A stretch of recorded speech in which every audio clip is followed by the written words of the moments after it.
keep you waiting. That is perfectly all right. My data indicates clear skies in the coming days. Current conditions for maritime travel, optimal. I'll be ready whenever you are.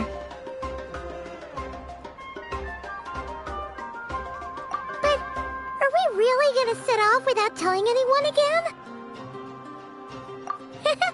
Funny you mention it. You'll never guess who Paimon saw on the way over.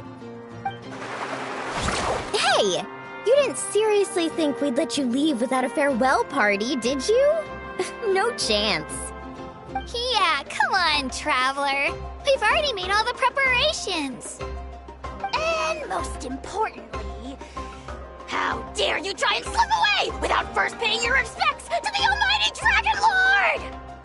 A little bird told us you'd soon be leaving for Nodcry. So, we asked Paimon to give us a heads up before the date of your departure. You sure it's not time to think about changing that little habit of ours? Don't worry, we won't keep you long. Besides, everyone's there already. Chaska, Ian-san, Auroron, even the Pyro Archon herself. You're invited too, Anefa. Shilonen has a special gift for you. Accompaniment request accepted.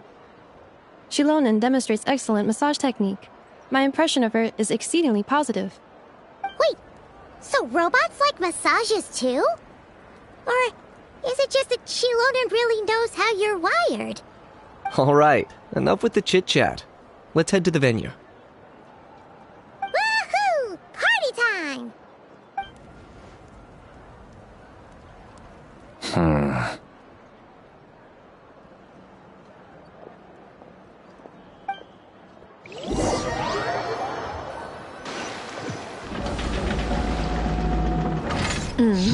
Spit it out, then.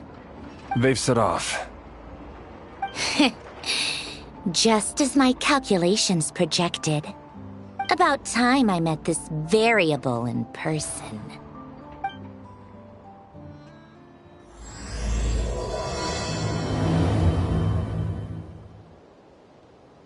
You know, every time we head to a new nation, there's always a point where it suddenly dawns on Paimon. This is it. The next chapter of our adventure has begun. This time, it was the moment she realized she just polished off the very last of her Saurus crackers. Should have stocked up better at the farewell party. In other words, Paimon has marked the geographic coordinates from 2 minutes and 40 seconds ago as the boundary between Natlan and Notcry. This deviates somewhat from the official coordinates stored in my database. Paimon meant more in terms of how it felt on a psychological level. Anyway, what about you, Traveler? When did it really sink in for you? Huh, that actually kind of makes sense. What about you, Anefa? Come to think of it, maybe we should be asking the other way around. So, when you came over to Natlan, what was the moment you felt like you'd left Nodcry? In that case, probably when my sensors could no longer detect the moon's power. The moon? You mean, that one we can all see in the sky? Negative. I was referring to... here we are. Paimon, Traveler, we have arrived in Notcry. Oh, wow!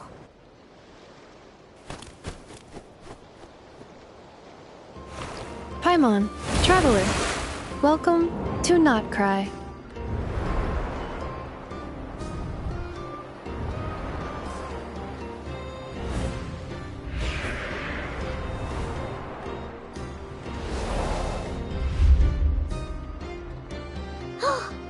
That must be Nasha Town up ahead! That's the place you were telling us about on the way over, right?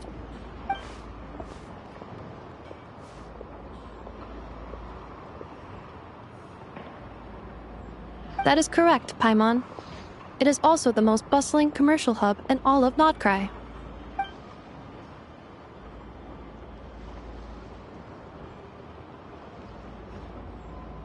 Oh, sounds like the perfect place to start trying out all the local specialties. Huh? Is something up, Traveler? Paimon, this is where our spaceship landed when Ether and I first arrived in Tevat. Huh? Are you sure? But how come you've never mentioned that before? Seems pretty important to Paimon. Well, because those memories are really hazy. All I remember is Ether waking me up and us leaving the ship. But just now, setting foot on this land, I felt something. The kind of power I sensed in those moments. Are you referring to Kuvaki? What now? The locals refer to it as Kuvaki. It is a unique elemental force found only in Notcry, or rather, a pure, primordial form of elemental energy. That is correct. Another similar concept I have found in my database is the primordial sea. Legend has it that long, long ago, the moon that shines in the sky above us once rose from the land of Notcry. Modern geological surveys and meteorite studies conducted in the region have since supported this claim. So, when you mentioned being able to detect the moon's power earlier, you were referring to Kuvaki?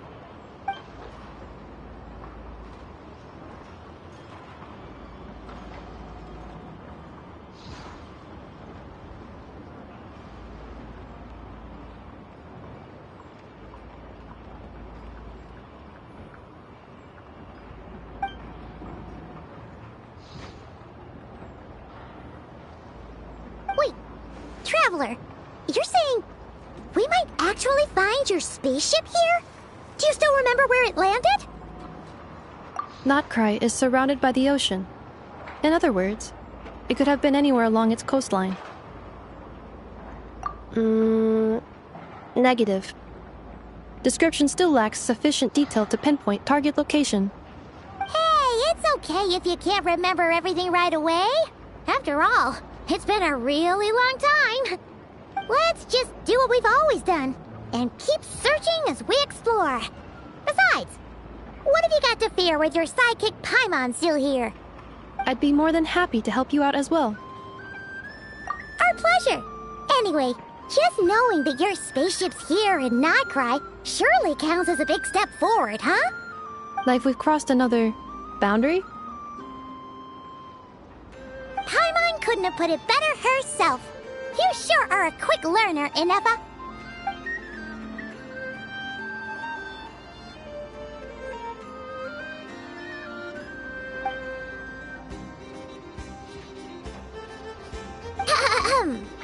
Well, as the best guide in the whole of Teyvat, Paimon hereby does solemnly declare, Notcry, here we come!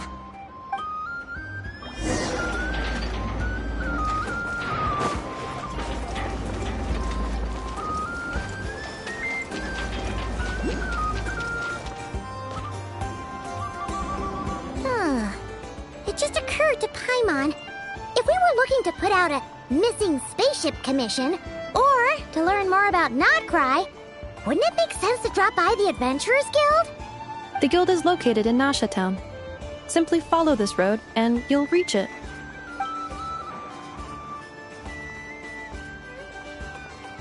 Huh? What in Teyvat is that? Looks kinda like a Sealy, floating around in the air like that. That is a Kuhenki, a species unique to the land of Notcry. A Kuhenki? Does she have something to do with the moon, too? Indeed it does. According to the Frost Moon Scions, the indigenous inhabitants of this land, the Kuhenki, are said to be familiars of the moon goddess, leading those who walk in the moonlight's glow to things of great importance. The moon goddess? Don't all people here worship the Tsaritsa? Although Notcry lies on Snezhnaya's border regions, the people here have held their own unique beliefs since time immemorial. As I mentioned, everything in this land shares a deep connection with the moon and the sky above. The beliefs of the Frostmoon Scions seem to date back to the civilization of the angels. According to the documents in my database, even the 7 Archons did not exist at that time. Wow! So the origin of their beliefs goes back even further than the Archon War? Correct. At some point, you may come across some statues of their goddess. The Frostmoon Scions carved these as well. Hey! Looks like she's floating away! I suggest you follow her. The probability of an ordinary person encountering a kuhenki lies in the single digits. Many here consider them heralds of good fortune.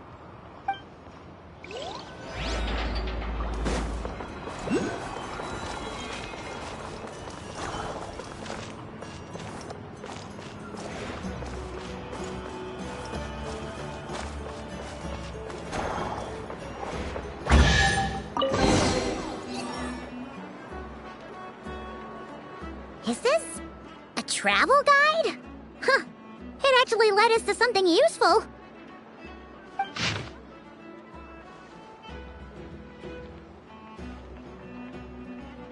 Are there any particular points of interest? Oh, it all looks pretty interesting to Paimon. If we have time, she'd love to see... pretty much everything. Recalibrating route. If we keep following the current path, we will arrive at an area of scenic beauty.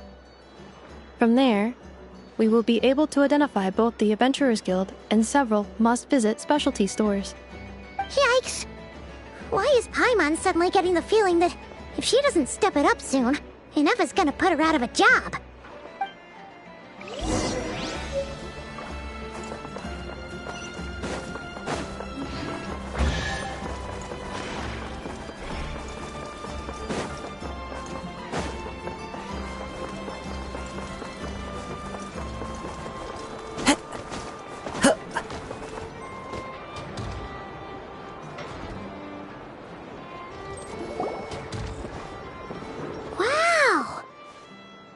Town actually looks pretty big from here. Feels a bit different than Paimon imagined, though. Which aspects in particular deviated from your expectations? Well, Paimon keeps hearing people describe Nodcry as an adventurer's paradise. So she kind of thought it'd be a bit more... picture perfect somehow? According to legend, there was indeed an era of peace in Nodcry's past, the age of the Fae. Tales of those ancient heroes are still told today. One of the most well-known is that of the Lantern Fae. This individual performed many good deeds for Nodcry.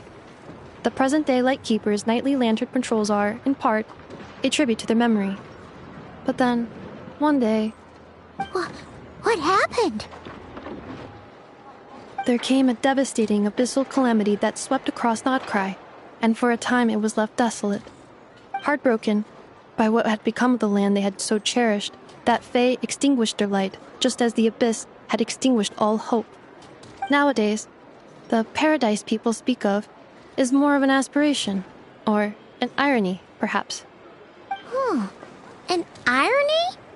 Today, no official authority governs Nodcry. In theory, at least, it is somewhere a person can do whatever they wish, and become whoever they want to be. The Adventurers Guild is just over there, in Nasha Town's Central Plaza, and the flagship tavern is over that way. Hey, what's that building over there? You know, the biggest, tallest one. That is Aino's Boom and Blast Kuvaki energy cannon. It gets activated when the wild hunt threat level outside Nasha Town reaches a certain threshold.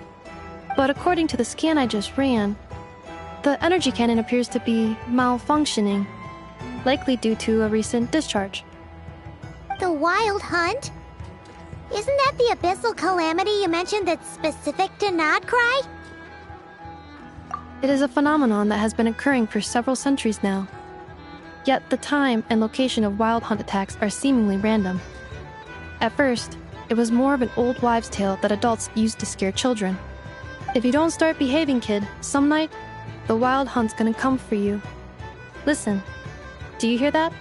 That weeping in the fog? Those are the cries of a young woman being dragged away. You're saying people actually hear things like that? I have not witnessed enough wild hunt attacks to give a statistically sound answer. But the oldest legends say that all people saw was the ghostly shadow of a woman in the mist.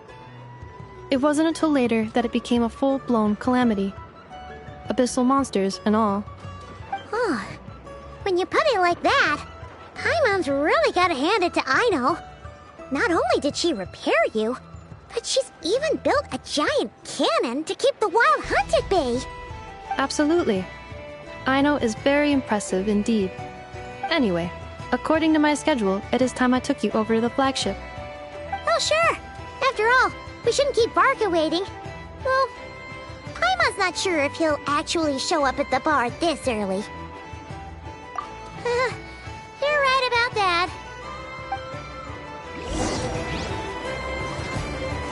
Follow the wind.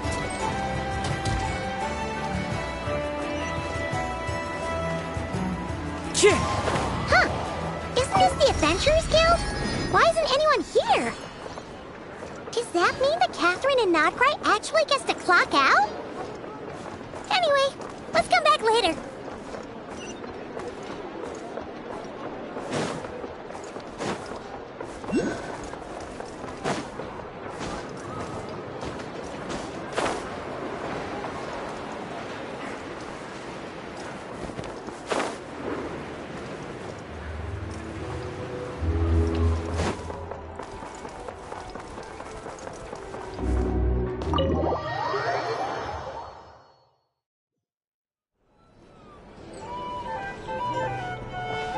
Here we are, the flagship. Varka told us to meet him here in his letter, right? Let's see. Varka? Varka! No matches, I identified. Huh. So he isn't here after all. Oh, guess we never did actually say we'd be arriving today. Hey, why don't we go ask the owner?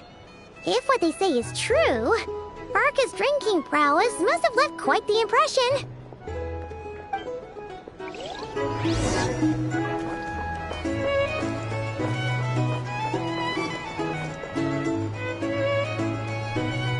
Huh? Well, well. If it isn't the ineffable Ineffa. Hello there, Demian. You know each other? Of course! Ineffa's a regular here at the flagship. So, robots are into booze too? Not at all. The energy conversion efficiency of alcoholic drinks is very low, and most of them are full of impurities. Still, I can affirm that your berries and fried meat deserve a solid 9.12 out of 10. It has Aino's approval too. Funny that you should mention that. While you were away in Natlan, Varka would come in here every day to pick up a serving of berries and fried meat for Aino. Aww. He must have been worried sick that she wasn't eating properly on account of being so hung up about Ineffa being gone. Actually it's 'cause Varka found out that Aino went wild after Ineffa left, gorging herself on snacks she normally couldn't get her hands on. So it was more worry that she wasn't getting a balanced diet. I think I might have just put my foot in it. Anyway, since you're back from Natlan, these two must be the ones Varka mentioned. The Traveler and Paimon, yes? Yep, that's us. So, from the sounds of it, you must be a close friend of Varka's too. Varka? Goes without saying. After all, he's the only one around here who's ever managed to stay standing after 10 rounds of the roulette special. Paimon can't believe he's made such a name for himself. Though, guess it's hardly surprising how. Right now? Must be somewhere near Anvantinyarvi. That's quite far from here. Huh? Where's that? It's a lake in the northern part of Nodcry. Word reached him of trouble brewing around those parts, so he took his knights to check it out. Oh. So, we missed him? Varka knew you'd say that. So he specifically told me to make sure you stayed here and enjoyed yourselves. He sends his assurances that everything's under control. Well, if he's that confident, guess our only option is to accept. Anyway, it's not like there's any special cause for concern. He is the Grand Master, after all. Exactly. Plus, not only has he booked you into our finest room, he's paid for it in advance, too. Whoa! That's so generous of him! We might not have met yet, but Paimon's got a feeling that we'll get along with Varka like a house on fire. Oh, and by the way, He also asked me to serve up a portion of berries and fried meat for Anefa. That was prepaid as well. Thank you. No, thank you. I'm the one who should be grateful for your business. Traveler, Paimon, why don't you go ahead and drop off your luggage? I can use this time to go pick up some components that Aino asked me to bring back. Sure thing. Besides, now that we've got ourselves a map, once we're done unpacking, we might as well go for a stroll ourselves. Why don't we meet up again later? Oh. So you no longer require navigational assistance? No worries, we should be fine. We've got a rough idea of our way around town, so Paimon's reasonably confident we shouldn't get too lost. Thank you. This translates into an approximate time saving of 30%, meaning I will be able to see Aino about 45 minutes earlier than previously projected. Oh, right. You must miss her a lot, too. In that case, we better get a move on.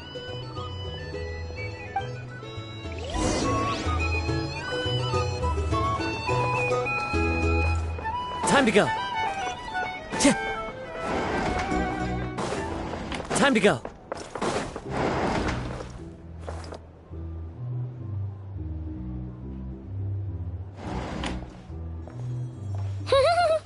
Feels pretty nice having someone sort out our food and lodging for us, huh?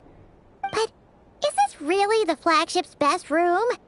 It's pretty big, make no mistake, but it looks a little worn out, right? Though, to be perfectly honest, that feels right at home with everything else we've seen of Nasha Town. You mean it's got something to do with Nodcry's history?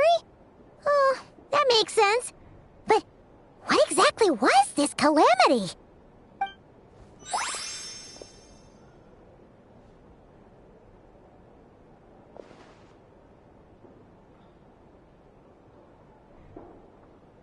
Oh, should we try the berries and fried meat too? Paimon's getting hungrier and hungrier every time someone mentions it. Oh, sorry about that. Paimon wasn't watching where she was going.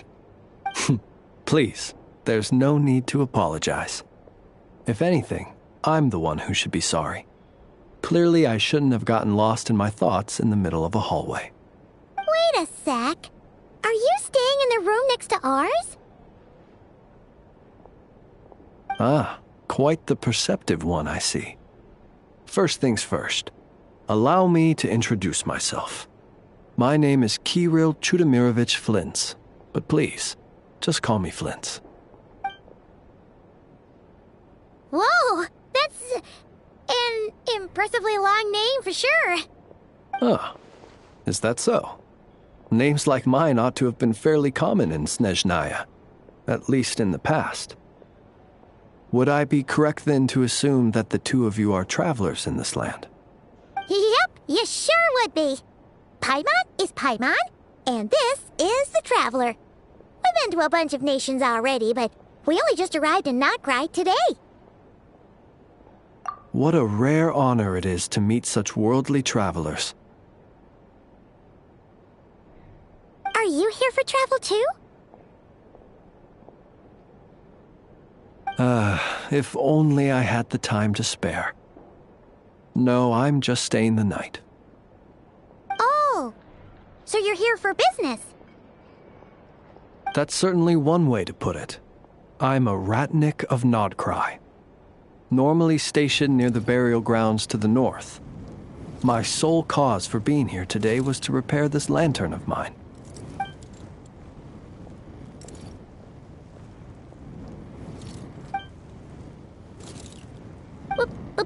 Burial grounds? Your surprise is entirely understandable. Most people cannot even begin to fathom the idea of a life surrounded by tombstones and decay. But if you've heard of the calamitous abomination that is the Wild Hunt, you'll know that in their wake they bring a host of souls tainted by abyssal filth. That then is why we are stationed by the burial grounds, to hold the line where it is most vulnerable. Oh, so it's all about fighting against the abyss. Oh, sounds like a tough job. I thank you for your concern. But in truth, I've long since grown used to it. In fact, I like to think it rather suits me. If anything, I'd say I prefer the peace and quiet of a graveyard to the hustle and bustle of urban life. Paimon sort of gets it now. But even so, she's still pretty sure she could never get used to living in a graveyard herself. For one thing, she'd be too scared to fall asleep at night. Oh, I assure you, there's no need to worry on that account. The kind of ghosts you find in cemeteries aren't too big on talking. But even when they do, they're usually far more discreet than the living. Well, would you look at that? Who'd have thought we'd end up chatting this long? Must have a lot in common, huh? Forgive me, but I must excuse myself, for the time of my appointment draws near. And in terms I'm sure you'll understand, a lanternless ratnik is like a mapless traveler. A serious conundrum indeed. Oh, sure. In that case, you go right ahead. We won't keep you any longer. Not at all. Should the opportunity present itself, I'd gladly continue our conversation another time. You're always welcome to come visit my grave. The grave I stand watch over. Your visit would bring much-needed light to that place of final rest. Right. Well, if we get the chance. Then allow me to wish you a traditional ratnik's farewell. See you by the graveside. Ugh. Jeez. What a weirdo. Not to badmouth him at all. In fact, he seemed pretty cultured, but at the same time, kinda spooky? Must be all that time he spent around graveyards. His lantern? No, not really. You mean, 'cause it was broken?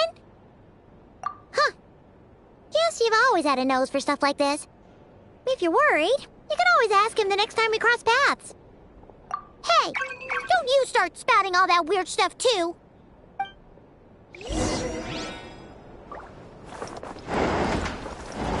It's so noisy. Our drink recommendations? Well, for starters...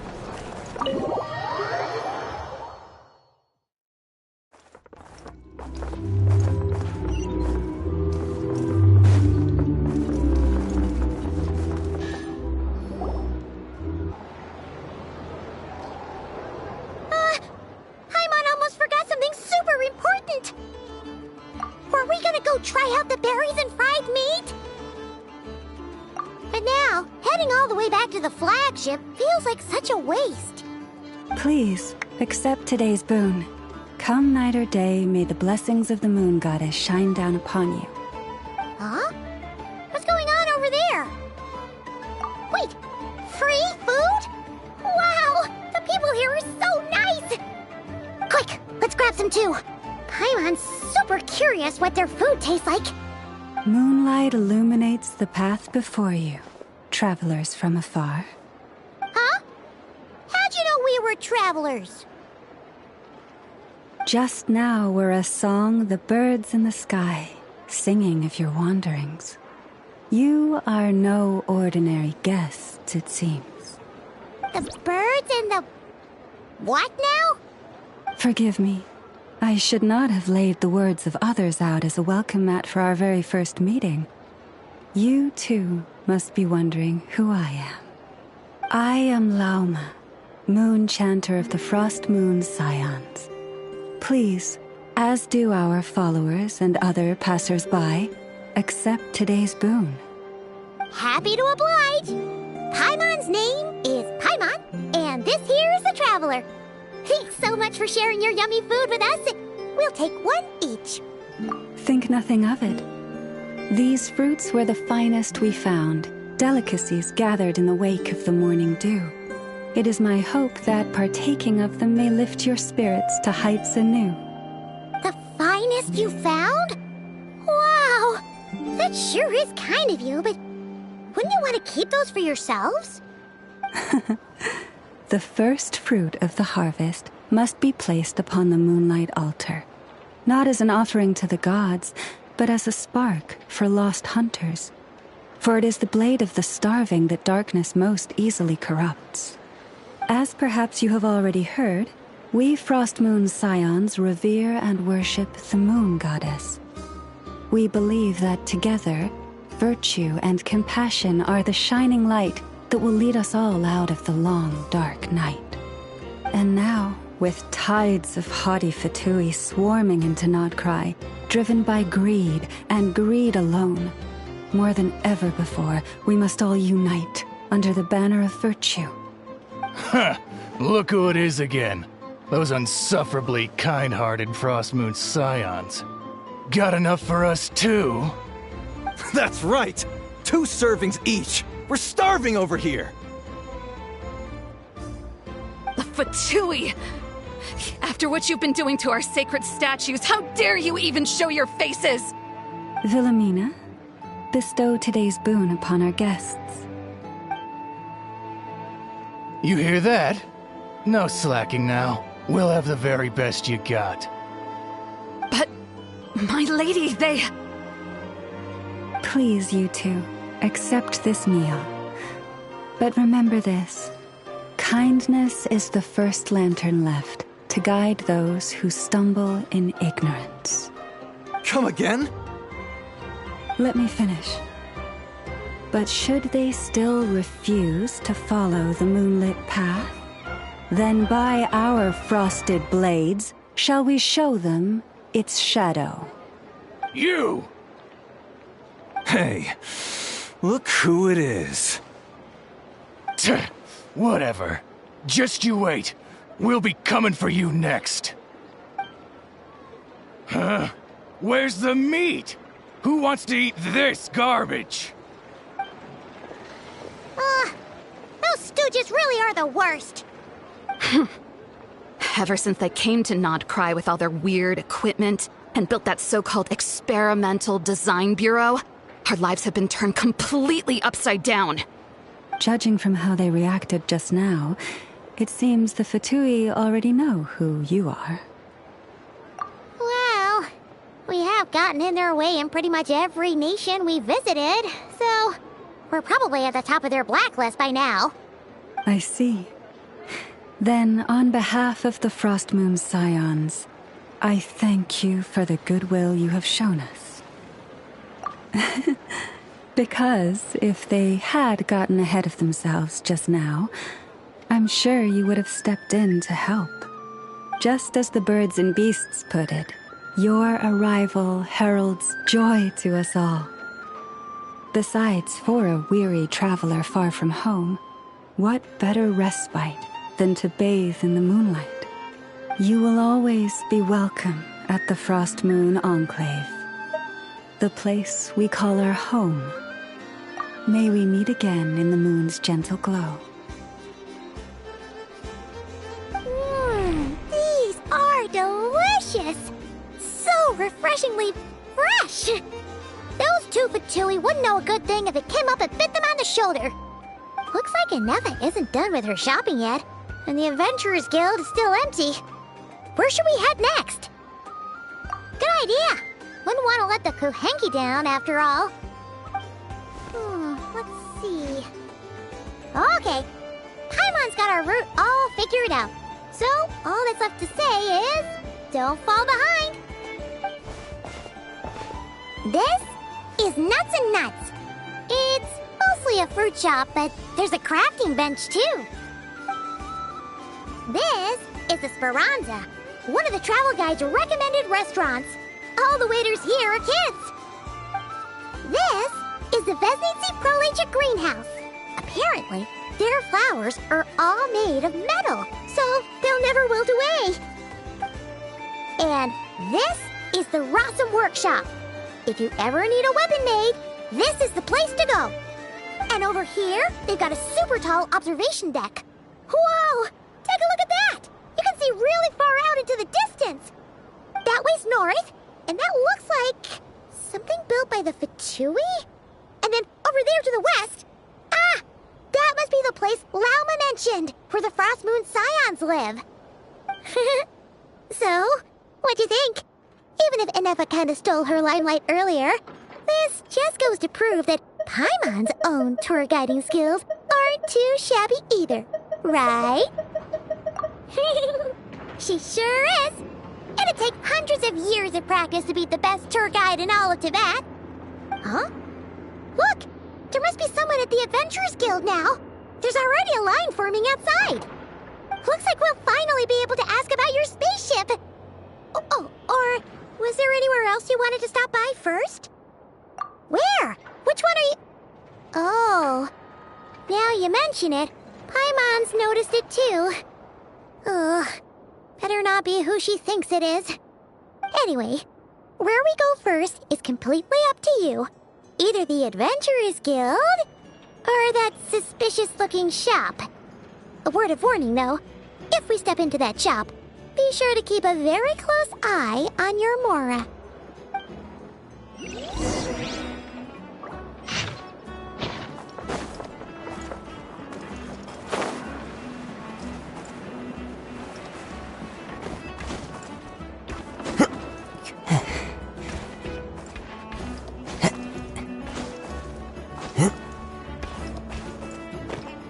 Into the wind!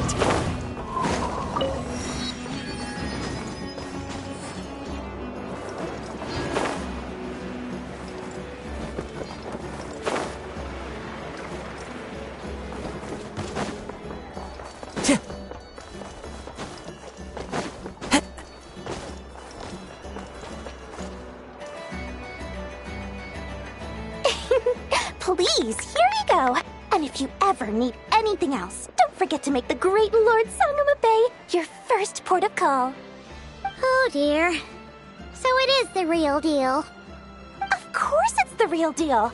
Everything you'll find here is 110% real, meaning every one of my deals is as real as a deal can... Wait a minute. Well, if it isn't my two most valued clients! And with no small thanks to your munificent patronage. Come. How could you just sneak into Not Cry like this without telling your dear Lord Sangama Bay? If I'd known earlier, I would have made an absolute pulled out all the stops to ensure that your boat ride over was as comfortable as humanly possible. Thank the Archons we didn't tell you. Oh, come now! You know as well as anyone how impeccably and conscientiously above board I am when it comes to doing business. Well, regardless of whether that's true or not, the main issue here is that we had no idea you had a branch in Not Cry. A clever merchant always has a backup plan, or two, or three up their sleeves. As the saying goes, a rabbit with many burrows fears not the hunter's arrows. A merchant with stores galore hears no debtors at the door. Since you're both here in Not Cry, would you care for some of my finest local souvenirs? Whatever you're looking for, I have it. Or if it's Sumeru you're missing, I've got that covered too. We literally just arrived. Do we look like we're on the hunt for tourist trinkets to take back for our friends? My, your high-minded tastes never cease to impress. In that case, I know just the thing. You must be on the hunt for something like this? What's that? Your hat? Information, of course. Information about Not Cry. Locked securely in the otherwise impenetrable vaults of the Lord Sangama Bay's brilliant mind. I knew it! I just knew you'd appreciate the value of my wares. On the back of all our pleasant dealings in the past, I'll even take a hit by throwing in some insider info for free. Wow. You sure are feeling uncharacteristically generous today. What do you mean by uncharacteristically? I am the most generous person forget it. Anyway, the long and the short of it is this. The moment I set up shop in Not Cry, it struck me how many different factions there were, all competing against each other for power and influence. Well, as they say, there's no time for business like a crisis. Things got even more turbulent after the Fatui pulled down 2 ancient moon's remnants. People began to catch a whiff of the coming chaos. And the more troubled the waters, the greater the potential profit. Not at all sorry to interrupt, but we're not here for Mora. Oh, really? But Surely it was the tales of an adventurer's paradise that brought you here. The chance to take your very own slice of all the latest and greatest business opportunities? In that case, what would you like to know about? What now? A spaceship? Nope, never heard of anything like that. Don't you two get involved in any big business here without so much as a heads up, you hear me? At the very least, consider letting me in as a key investor. The Frost Moon Scions? You mean the people who believe in the Moon Goddess? They're not a bad bunch, it's just... well, they have such simple tastes. No luxuries, no indulgences, no nothing. Trying to earn a little more from that lot is like trying to squeeze blood from a stone. Still, things between them and the Fatui have gotten pretty tense. It's only a matter of time before the powder keg goes boom. And when that happens, that's when business will start to boom too. Oh, they're an organization set up to keep the locals safe. Apparently, they have a long and glorious history, and they're made up entirely of volunteers. But seriously, a volunteer organization in Nodcry? This place is hardly a magnet for noble hearts. No pay, all work. That's not a business model, and it's certainly not for me. Everyone knows they're here for the Ancient Moon's remnants, but no one's sure why they pulled them down in Nodcry of all places. Anyway, they've been acting mysterious enough, but if you ask me, that Kuvaki Experimental Design Bureau of theirs up north hides secrets wilder still. That bunch of booze-loving monsters? Ugh, don't even get me started. As fellow Outlanders, I thought they'd be easy pickings, but somehow, every single one of our business negotiations wound up at the flagship. I've done plenty of deals with heavy drinkers before, but those guys? I never once made it to the contract signing before blacking out. I'm getting flashbacks of the hangovers just thinking about it. Oh, I almost forgot to mention. Sooner or later, you'll no doubt end up doing business with some other merchants in Nodcry. And someone's bound to mention a place called the Curatorium of Secrets. Listen to my advice. Do not, under any circumstances, go there, no matter how much trouble you're in. The Curatorium of Secrets?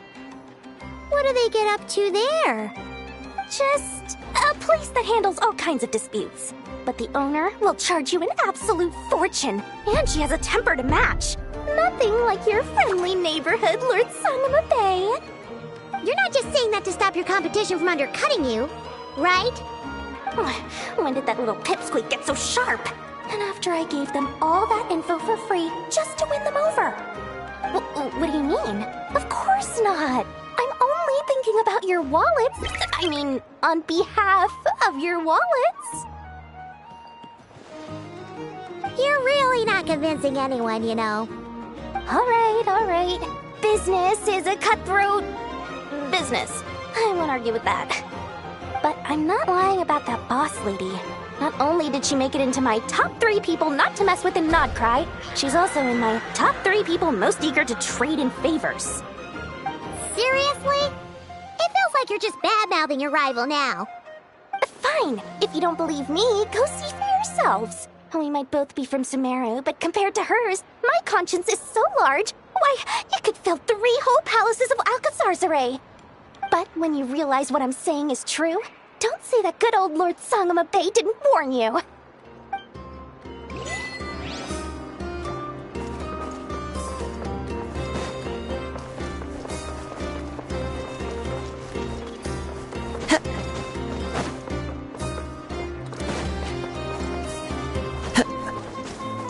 Wow! This place is buzzing with activity! Oh, hey! There's a notice board over there.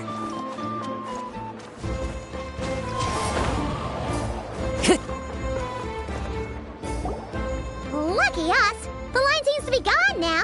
Come on, let's go say hi to Catherine. Hey, Catherine! We meet again!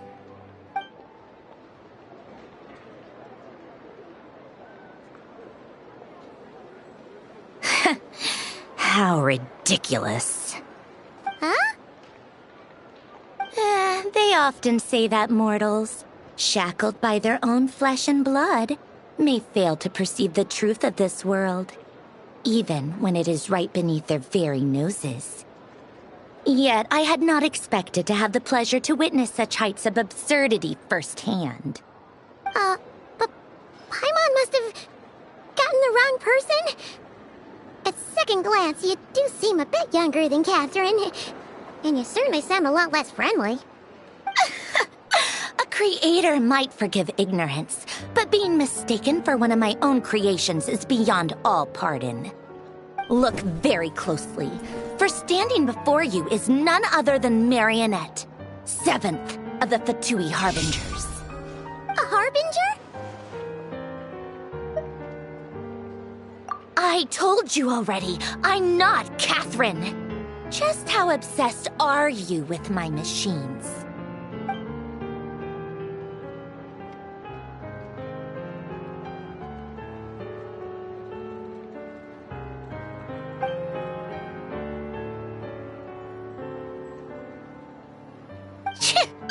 Today's encounter is merely a courtesy call. A friendly warning, if you will. You interfered with my work once before, with that little robot. I let it slide. After all, it was nothing more than a distraction, a side project at best. But we are in Nod Cry now, and as such, I strongly advise you not to stand in the Fatui's way. Otherwise, the next time we meet, I might just have to drop all this meaningless etiquette. Oh, please. You've got some nerve coming out with barely veiled threats like that. You're the one stirring things up here. Oh, perhaps you have misunderstood. Just because Nod Cry lacks a ruler at present, that does not mean it should not be ruled. We Fatui are simply establishing a new order. Yeah, right. More like shady experiments, judging by your massive, creepy research facility. I've said what I came to say. What you do next, only you can decide. So why don't you start by using your already limited processing capacity to calculate your even more limited options? And, being the refined young lady that I am, I shall indulge you just this once. Ad Astra Abasask. Welcome to Nod Cry, Dominion of the Fatui.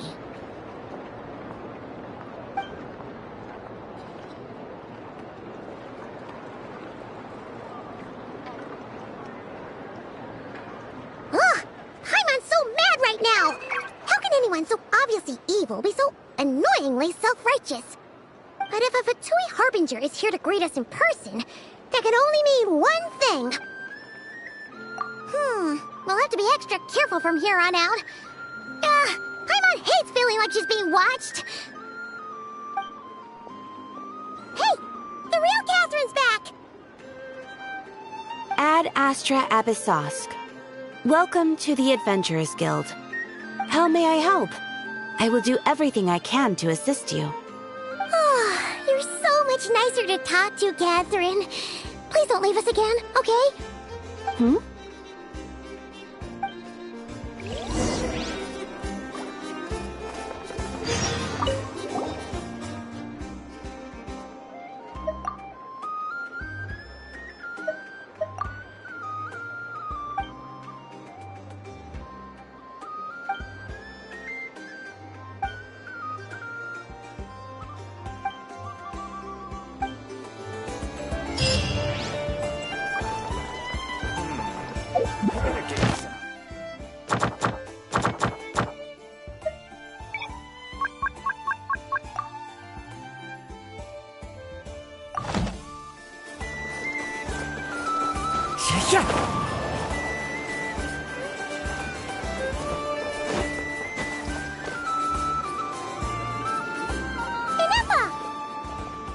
Hello. I was just about to start tracking your whereabouts. Did you manage to get everything Aino asked for? I did. What about you? Do you need me to navigate or introduce any more places around town? Not for now. We've seen most of it already. We probably need some time to process everything we've learned, though. Any progress with the spaceship? No.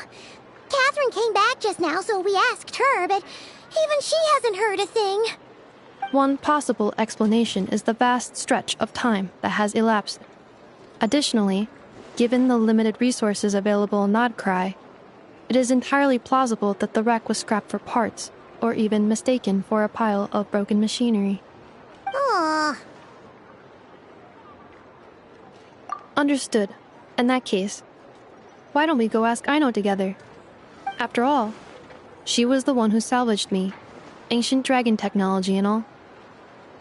If there really are any unusual parts floating around Nodcry, there's a high chance they've passed through her hands at some point or another. Good point.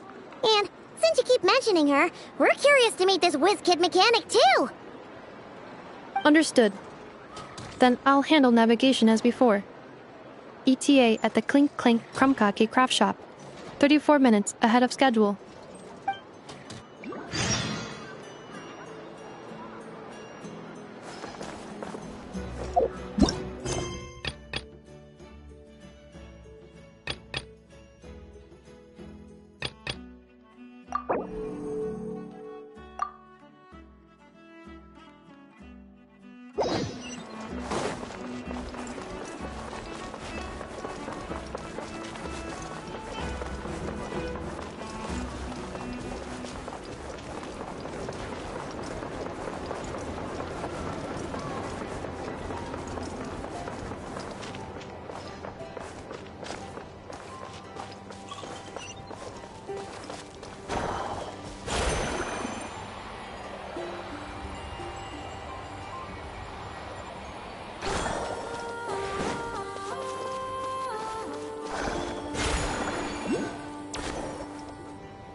The tides of Kuvaki affect everything in Nodcry, so much so that many creatures have evolved a kind of dependency upon it, growing stronger or weaker as it waxes and wanes. This little animal must have been caught here unprepared.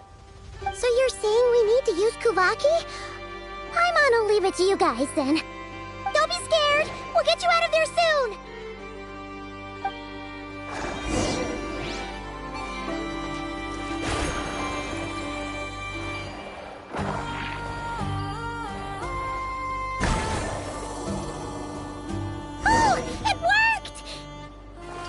Off you go now, little one. Don't go getting yourself caught again.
we are. The place Aino and I call home. Whoa! So many machines that Paimon's never even seen before. And then there's all these little robots. Did Aino build them all? That is correct. It looks like Aino has created 3 more little bots since I've been gone. Aww. Well, you were gone for quite a bit. She must have missed you. I missed her too. I want her to see what I've become. Let's not keep her waiting any longer then. Come on!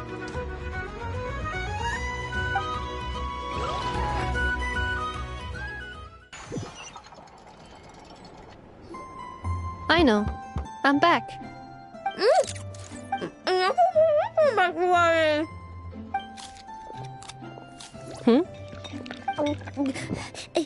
Ineffa? You're back significantly earlier than I expected. Like a whole 30 minutes at least. Everything went very smoothly, which saved me quite a bit of time, so I...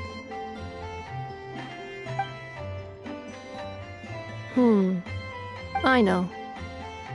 Could you turn around for a moment? Aino. I've been on my best behavior the whole time you've been gone. She's got chocolate all over her mouth. Aino. While I was away, did you strictly abide by my tailor-made snack intake schedule? Oh, of course I did. 1 whole cake, 1 crumb cake, and 1 pack of chocolates a day, right? It was either a cake or a crumb cake or a pack of chocolates per day. Oh, shoot. When did you finish the snack stash I left for you? Literally just earlier today. Let me just go run a scan on that. I meant today, a week ago. And then you restocked an entire week's worth on your own initiative? 2 weeks worth.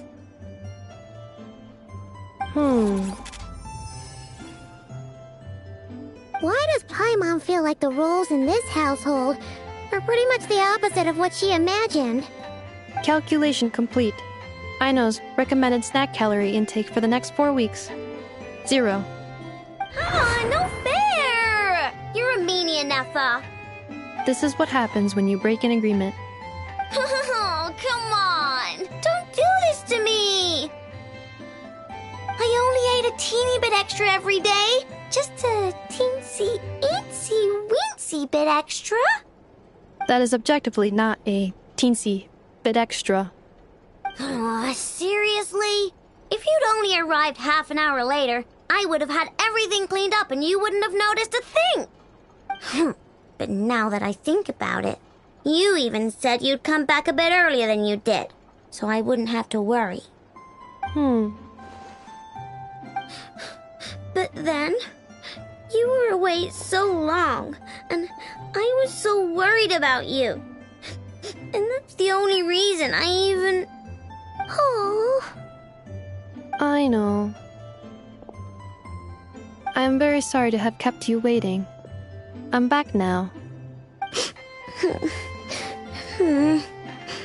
Welcome home.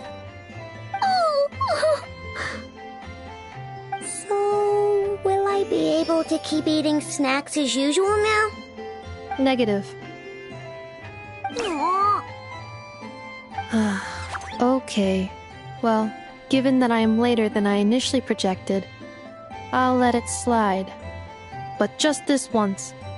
Thanks, Ineffa! You're the best! I know. Allow me to introduce.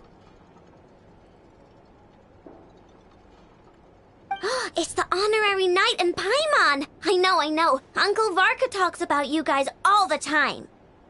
Nice to meet you, Aino. Ineffa's told us all about you, too. Huh? Really? She actually said that about me? Well, she's not wrong. Oh yeah, so, you're here to see Uncle Varka, right?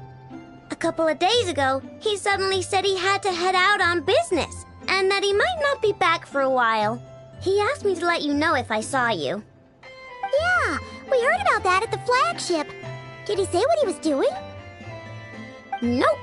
Just told me to take good care of you guys and make sure you feel right at home. Oh, shoot. Please, take a seat.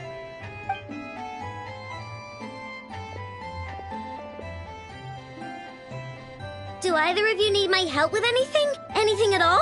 After all, I'm the head of this household. Sure wouldn't know it from that snack tantrum she just threw.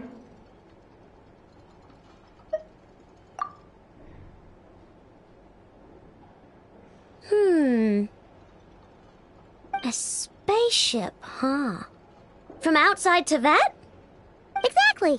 So, ring any bells? No. Oh, you sure? Nope means nope. Never seen the slightest trace of it.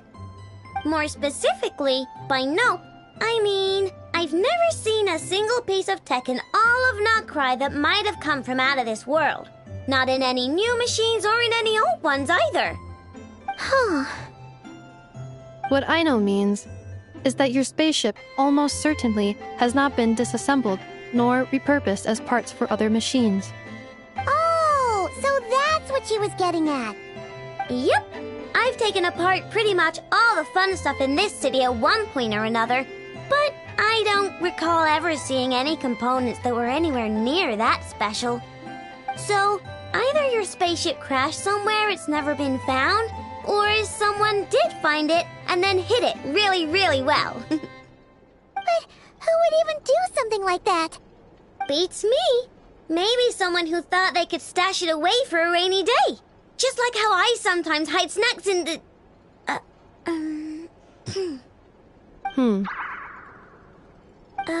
Anyway, long story short, I definitely haven't seen anything like that. Besides, sounds like it would practically be ancient history by now. If anyone still has any leads on what really happened, it'd be the Frost Moon Scions. The Frost Moon Scions? Huh? Haven't heard of them yet? Didn't Inefa tell you about their rituals? There wasn't enough time to delve deeper into their history and traditions. What kind of rituals are we talking about?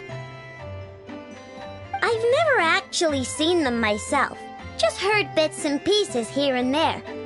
They say that each of their moon chanters has had access to an ancient relic that lets them see the true past.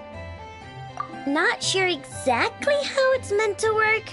I can't get my head around anything that can't be explained by either machines or science. And to tell you the truth, I don't like it much either.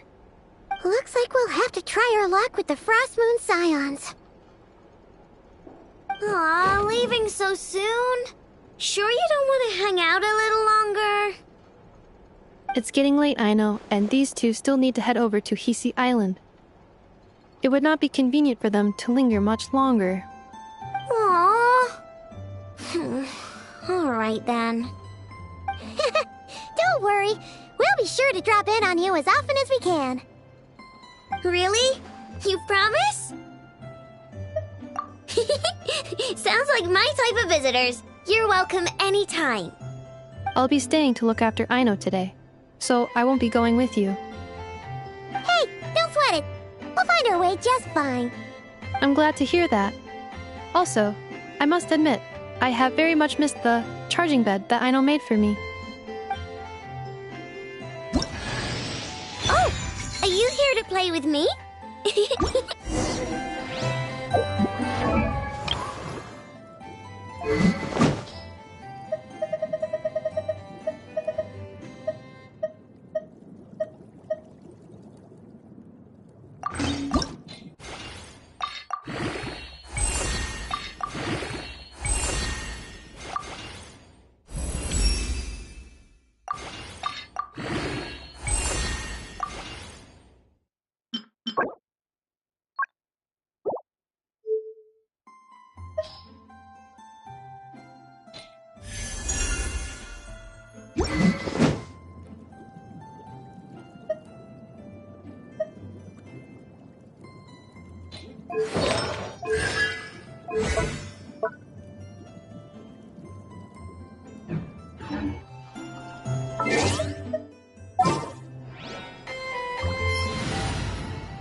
I stand against the long night and purge the darkness! Wind strike! As one with wind and cloud!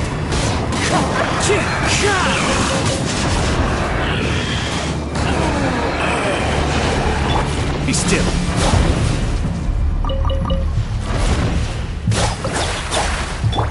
Transfixed!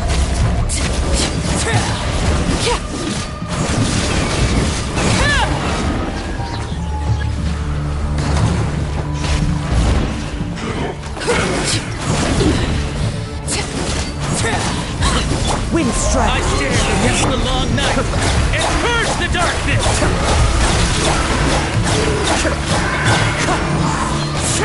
Life goes on. Like the north wind!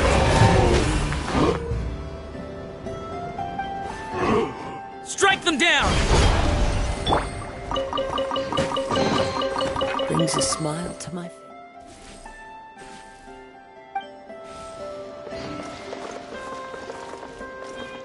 Time to go.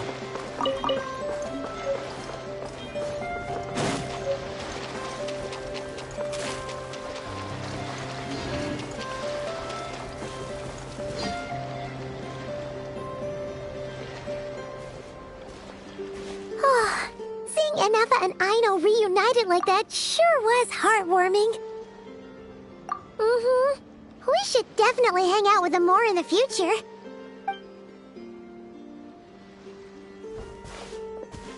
Speaking of homes, we must already be close to where the Frost Moon Scions live.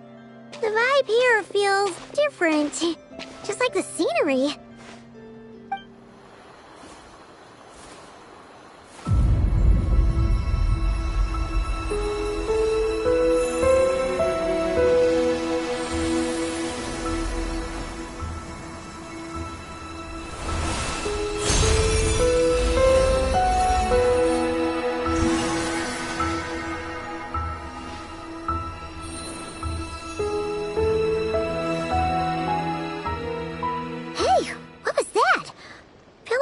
Sort of breeze blew by, and then the petals suddenly turned into...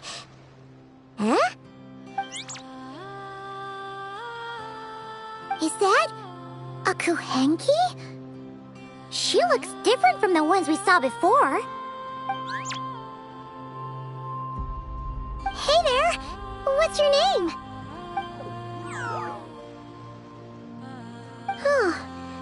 Doesn't seem able to speak.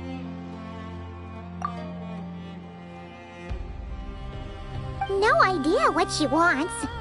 Unless you want to stop, maybe we should just keep moving?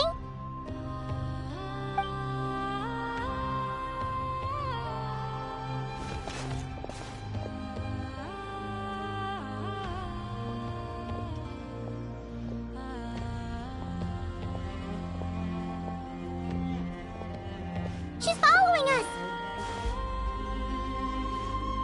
Go on. Go on now. We've got stuff to do. Best you find someone else to hang out with. Hey! Don't make it sound like Paimon's some kind of meanie. Paimon had no idea what she wanted, okay? Ugh. Anyway, next time Paimon sees her, Paimon promises she'll be nicer. Seeing as we're on our way over to meet Lauma anyway, we can ask her about it while we're there.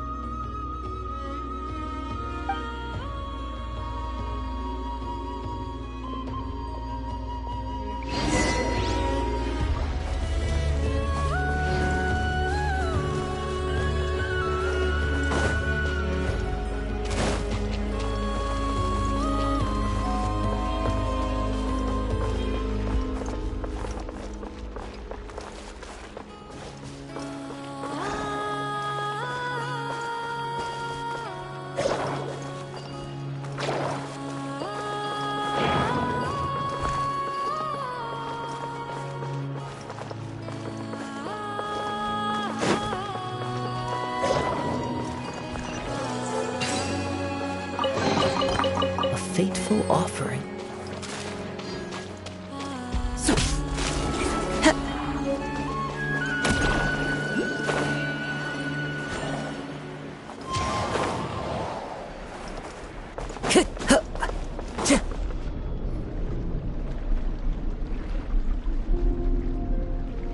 Huh?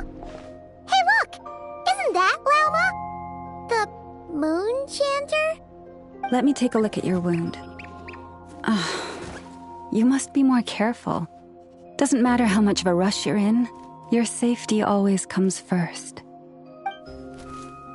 Oh, you're back too. How was your day? You what? Those two Fatui? The ones who were causing trouble in Nasha Town? You went to teach them a lesson? And you put that in their food? You naughty little thing! How could you do that? They didn't notice. That's not the point. You mustn't do that again, okay? Next time, at the very least, bring a few of your friends along too. You'll be an easy target if it's just you on your own. Hey, Lauma! Still remember us?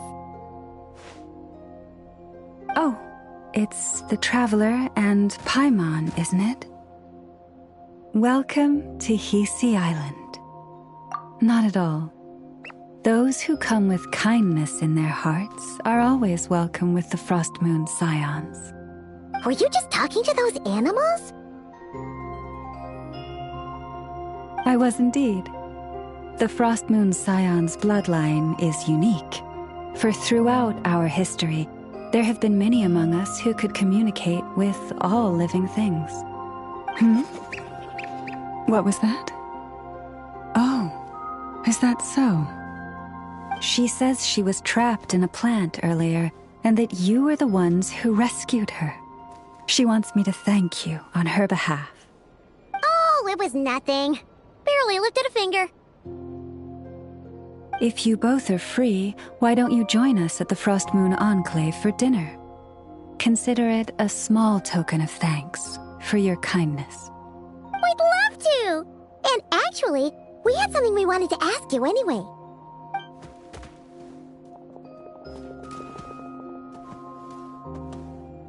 Oh. You're interested in the story of Kutar? Kutar? Yes. Kutar is our moon goddess. The moon maiden who guides us. But up close, this one somehow seems a bit different from the one in Nasha Town. It's like it's more... natural? Or like... more harmonized in its design. That is because, ever since the Fatui arrived in Nodcry, they have been modifying and defacing our statues as they please. These statues were made by the Frost Moon Scions who settled here hundreds of years ago, crafted from the very finest Lunasol stone. Not only is this stone exceedingly rare, but it also brims with Kuvaki. I suppose the latter must be what caught the Fatui's eye. For a time, we put up fierce resistance. But now, this is the only one left that still retains her original form. We heard they even pulled some ancient moon's remnants down from the sky. That's right. The two largest remnants landed in Nodcry. One here on Hisi Island, and the other on Paha Isle. The Fatui built their research facility on top of the remnant over on Paha Isle. But they've had their sights set on the one here, too.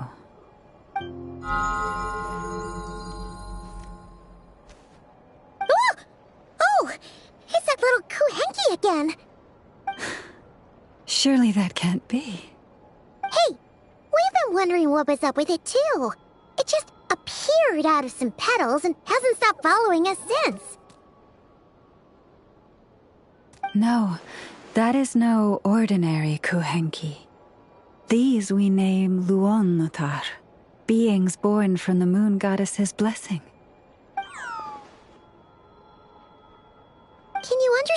what it's saying? We honestly haven't got the slightest idea why it's been following us. I'm afraid not. I cannot fathom its thinking any better than you can. Sometimes a long time must elapse before the moon goddess's blessings turn into Luon-Lothar. Perhaps you two were simply there to witness that transformation. Oh, maybe. Legend has it that the Luon-Lothar bring good fortune. Given that it seems to have taken a liking to you both, why don't you let it come along with you? Really? Then you can start by helping us find some more treasure chests along the way. Capiche?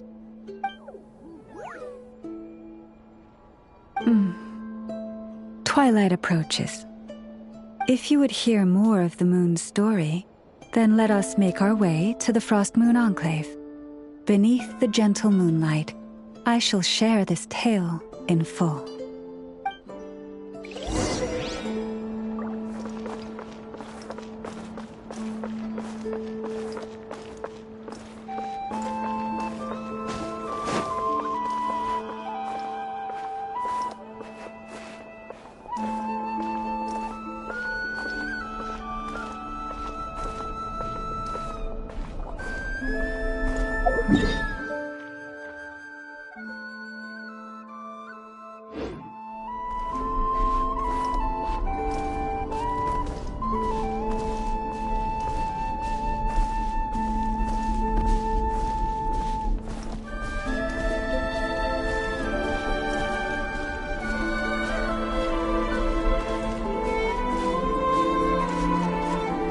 Oh, Lady Lauma, you're back.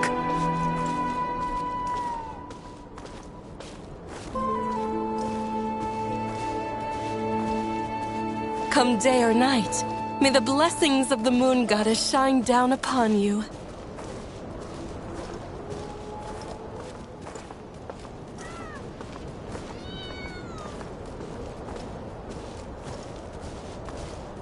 Windstrider!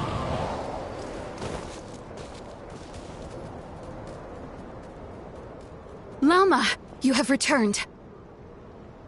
Wilhelmina, this is the Traveler and Paimon. Kindly arrange for 2 additional dinner settings for our honored guests. Of course, my lady. Wow! Everyone along the way here pretty much saluted you. Are you, like, super important around here? I am but a moon chanter, one entrusted to convey the moon goddess's will. Nothing more. She's just being modest. The moon chanter holds the highest rank among us Frost Moon Scions. Lauma is our leader. Wilhelmina? I know. I'll send word to the kitchen. 2 meals coming up. Whoa! Paimon had no idea you were such a big shot. It is merely that the unique traits of our bloodline have manifested themselves especially strongly in my person. That is no accomplishment of my own. Please, follow me this way.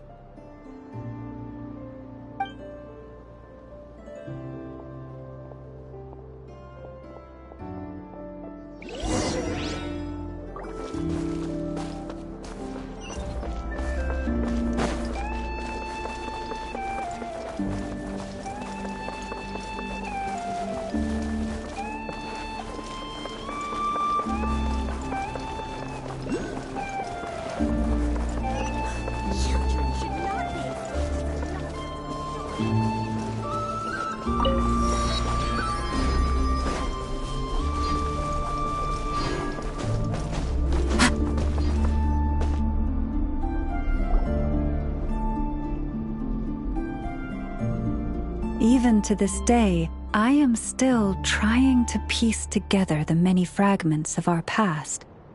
It is a story not only of the Frost Moon Scions, but also of the moons themselves. A story of the moons? Yes.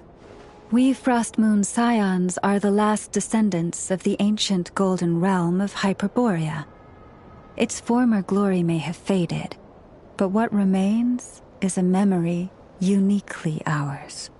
In the distant past, To that had not just one moon, but 3. It is said that they were created by the primordial master of this world, cast into the firmament to keep peace in the land below. Firstborn was the eternal moon, largest of the 3. Legend has it that it was her immense kuvaki that gave rise to the ocean tides. Next was the frost moon, smaller than her big sister, yet brightest in radiance. Her glow became the cold, undying lantern of the night. Finally came the iridescent moon, smallest of the sisters.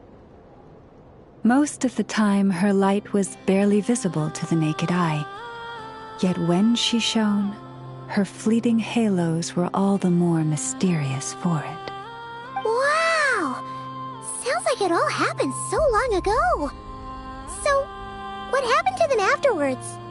Afterwards, well, as you have seen, the 3 moon goddesses perished.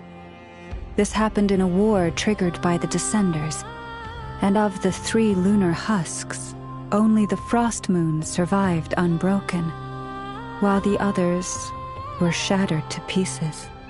Oh, so that's why there were ancient moon's remnants in the sky. Yes.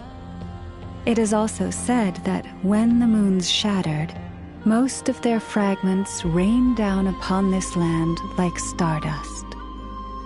That is why Nodcry is blessed with such an abundance of kuvaki.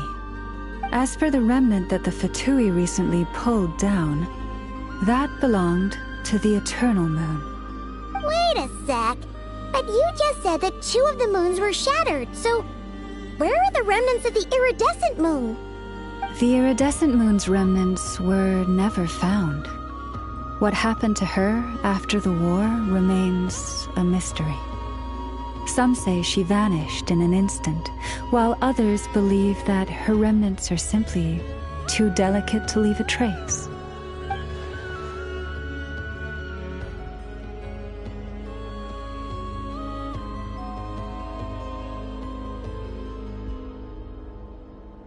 Yet, though the era of the 3 moons has long since faded into legend, successive generations of Frost Moon scions have always passed down a prophecy that one day the moon goddess would return.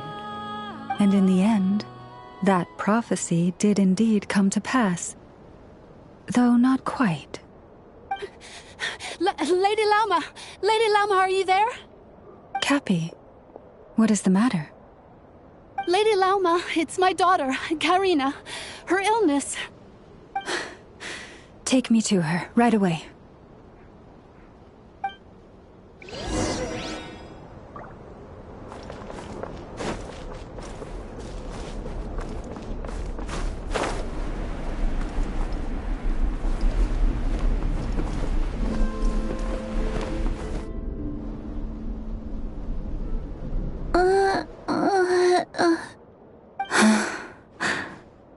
Her sensitivity to kuvaki is flaring up again. After her last treatment, did you follow my advice and seek medical help in Nasha Town? But those doctors are all Snezhnayan. They're outsiders, compatriots of those brutes who invaded our homeland. How can we possibly trust them? Not all outsiders are enemies, Cappy. They've been treating this condition for generations. They have the experience we lack. But we're Frost Moon scions. Should we not remember what the outsiders did to our moons? Surely the Lady Kutar will reward our devotion.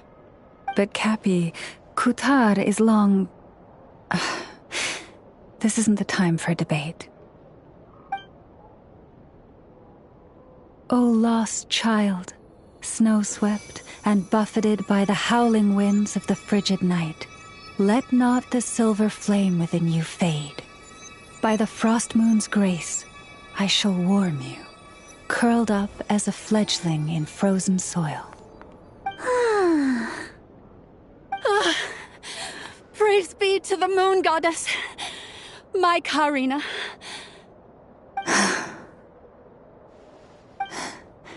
Remember, she must take powdered laka berries daily. It will ease her symptoms.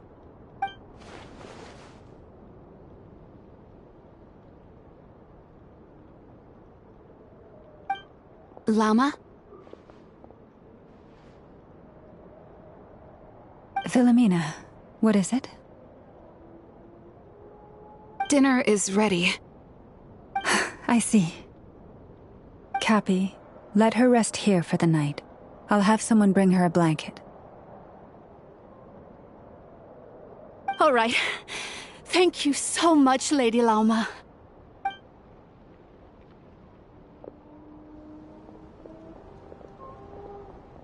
Will she be all right? Yeah. If there's anything at all we can do, please don't hesitate to ask. Thank you for your kindness. For now, though, Karina should be fine. She'll be feeling a lot better tomorrow.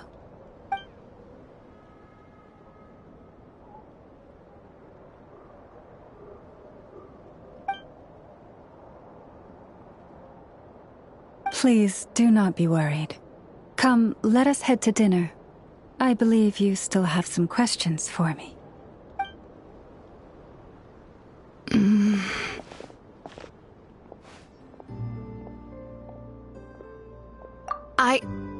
Oh, sorry. Yes, I'll be coming too. I was just thinking about something. Oh? Llama makes such an unshakable moon chanter. Calm, capable, someone we can count on. Deep down, though, I know she's been quietly carrying the burden for the rest of us.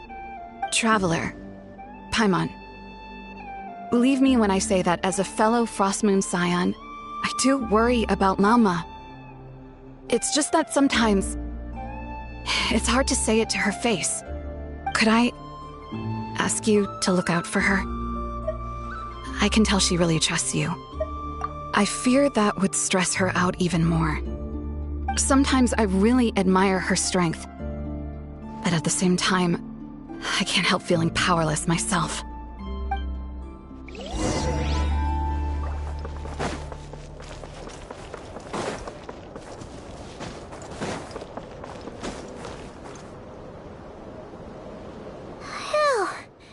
Paimon's so full. That was even better than the stuff you gave us before. I'm glad to hear it.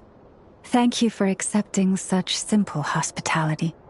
Hey, we should be the ones thanking you. Seriously, that was seriously scrumptious. How did you even manage to finish it? This slop's barely edible. Then again, I guess that's what you'd expect from savages. It's you! Those rude old Fatui we just met back in Nasha Town! My sincerest apologies.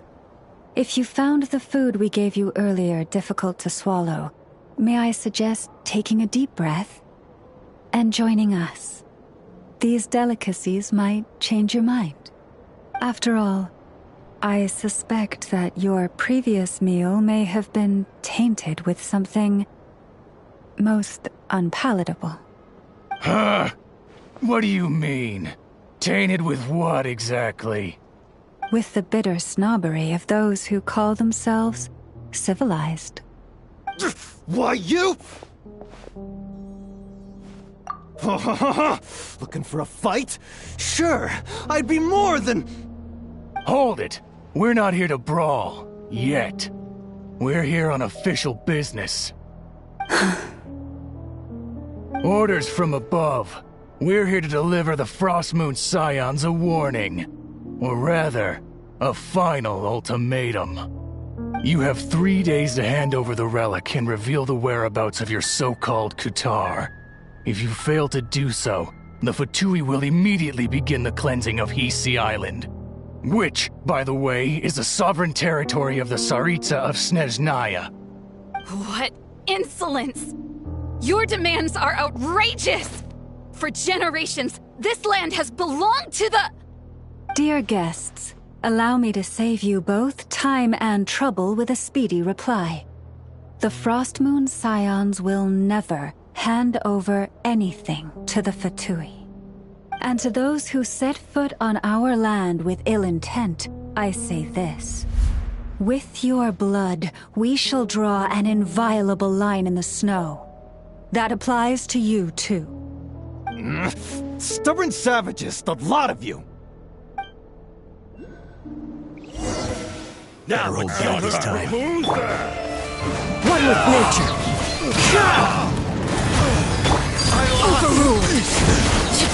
You're pretty sharp. You'll pay for this. Mark my words.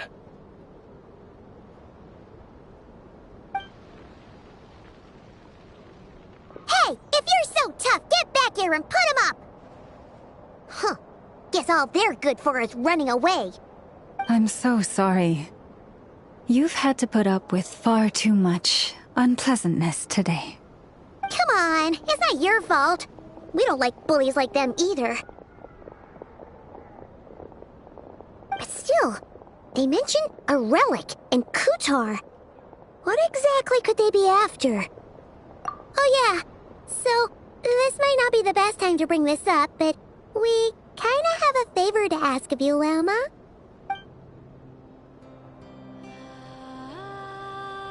I see. So your questions concern the sacred relic too. Please, do not hesitate to speak your mind. Unlike those insolent intruders, you walk in the moonlight with open hearts. You stood by us when we needed your help, so it's only right that I return the favor. But let us continue this conversation somewhere more fitting. As it happens, there's something I'd like to show you, too.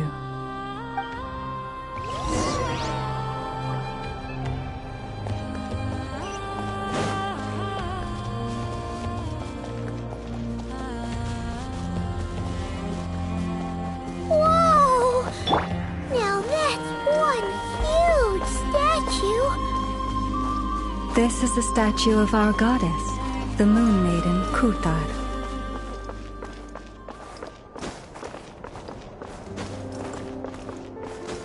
Time to go.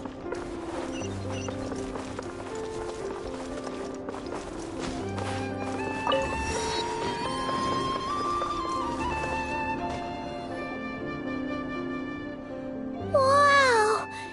It's spectacular! Kutar was born here on Hisi Island around 500 years ago. As it just so happened, a priestess of the Frostmoon Scions witnessed the moment of her birth. Instantly realizing that this was the prophesied rebirth, she quietly recorded the event and carved this statue to honor that miracle.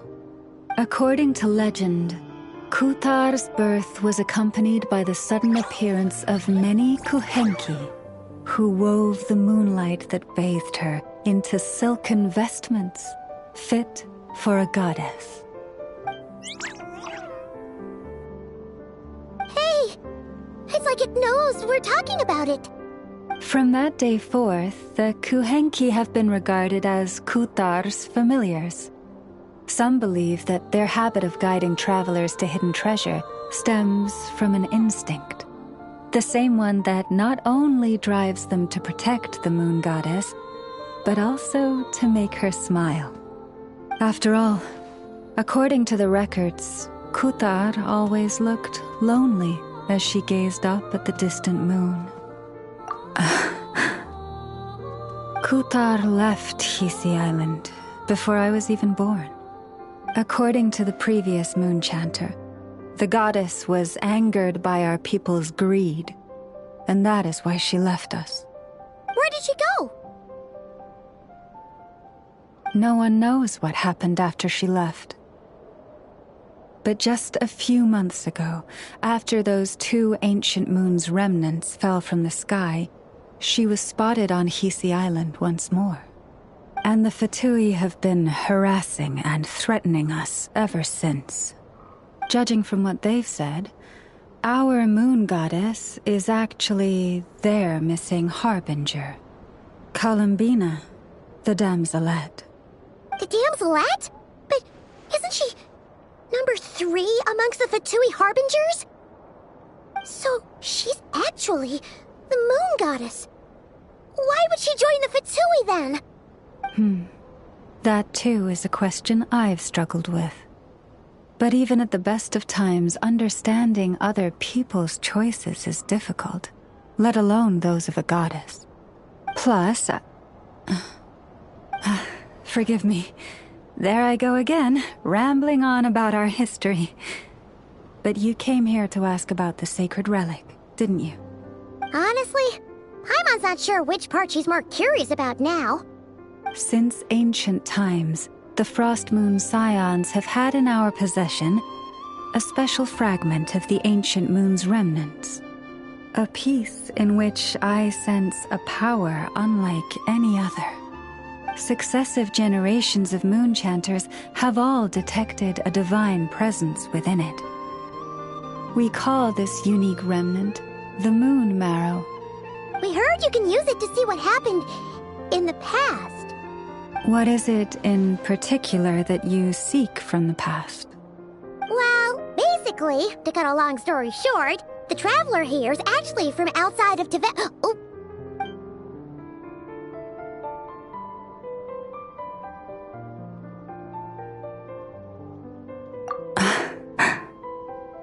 Thank you. Your honesty is a sign of your trust, both in me and the Frost Moon Scions. Unfortunately, though, I won't be able to use the Moon Marrow to shed light on your past just yet. Our people revere the Moon Marrow as a sacred relic. I'm only permitted to retrieve it from the secret chamber in which it is hidden once a year, on Moon Prayer Night. Oh, really? So, when's the next Moon Prayer Night? Judging from the tides this evening, a little less than 2 months. Huh? Does that mean the date changes every year? The ceremony is held on the night when the moon is closest to Tevat. This is also when Nodkrai's Kuvaki reaches its peak. Only then can the seal on the secret chamber be lifted. Oh, guess we've got no choice but to wait. I am truly sorry that I cannot help you sooner. But, as the Moon Chanter, I swear that I will do everything I can to help you find the answers you seek. Think nothing of it. After all you've done for us, you deserve nothing less. Who'd have thought today was only our first day in Nodcry? Feels like so much has happened already. If I may be so bold, what does family mean to you?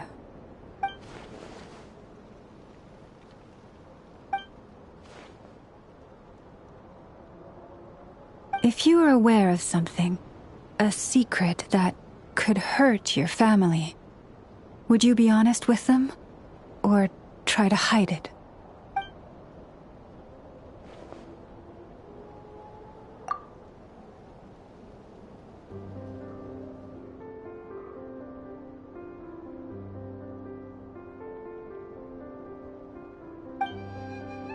Oh, I'm so sorry.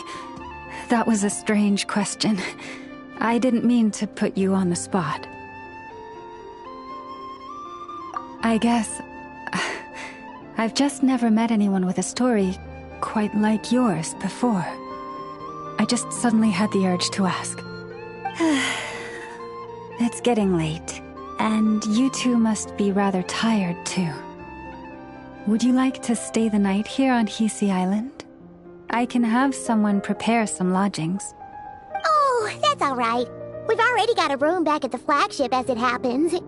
Speaking of which, if you ever need us, feel free to come knocking. Do you need me to show you the way back?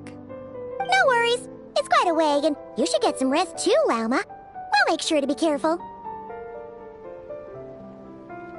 Understood. Then I won't keep you.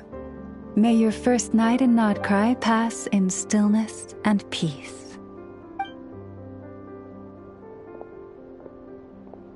So, what you thinking? Sure was an eventful day, huh? The good news is, we're not at a dead end in the search for your spaceship yet. We can always learn more about this place while we wait. The usual drill, huh? Paimon's really getting sleepy now. If she gets too tired to fly back, you carry her, okay?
Follow the wind.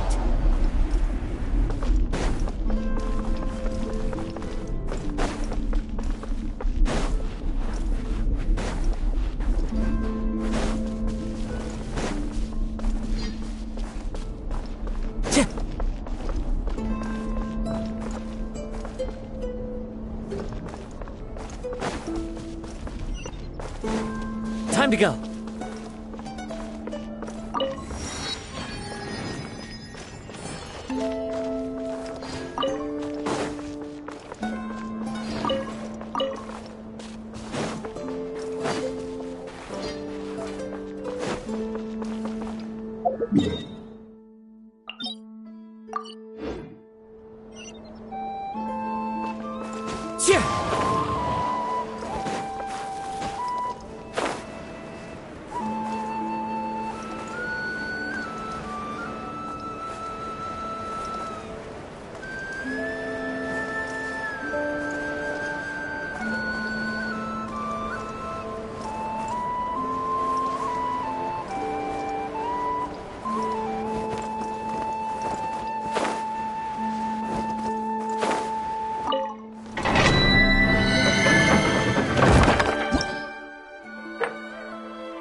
Hey, what are you doing here?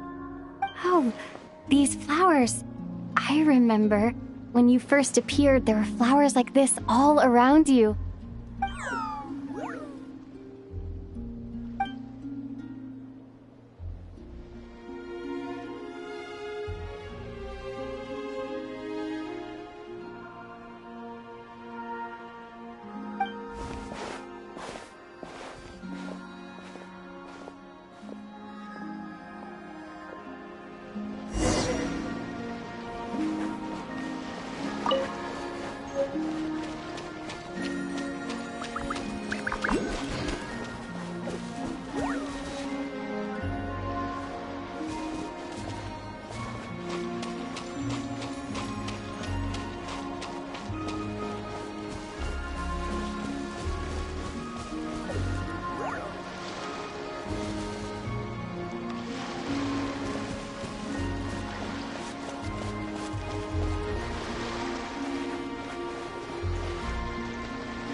Who goes there?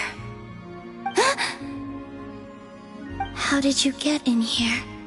I am but a passing traveler. I followed your song here. I'm very sorry if I've intruded.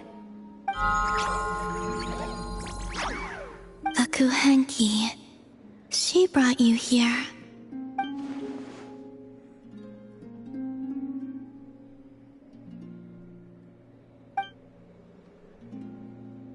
May I ask, are you the one they call Kutar? And the harbinger that the Fatui referred to as the Damselette? The Fatui? Are you here at their behest?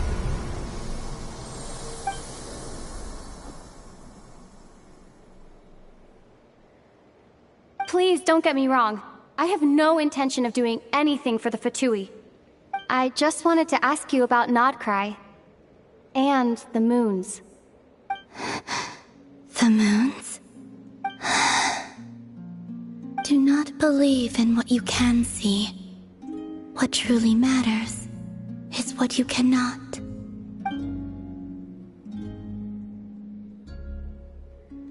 What do you mean?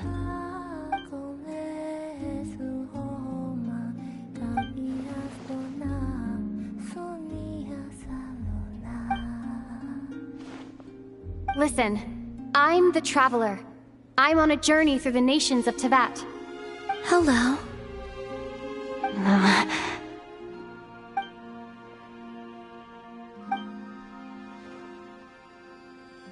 Could you tell me your name?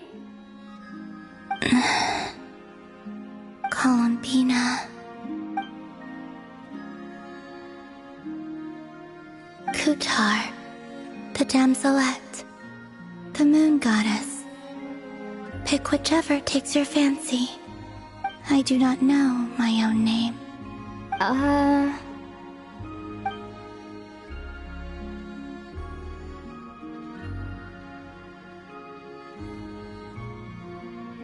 Then... Columbina. Hmm?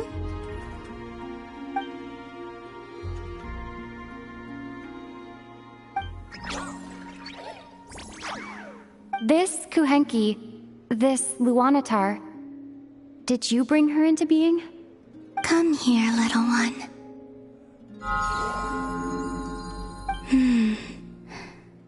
The trace of a blessing, but not one of mine.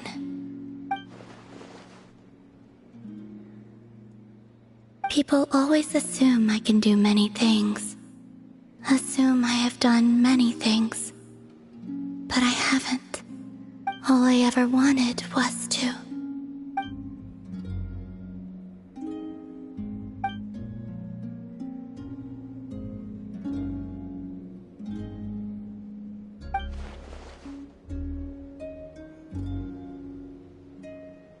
It's about time I got going.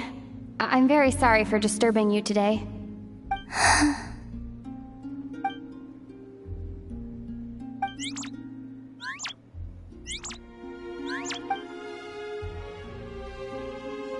Columbina, that Kuhenki...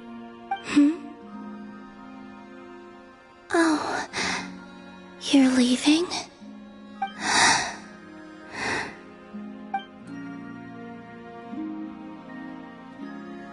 Go then.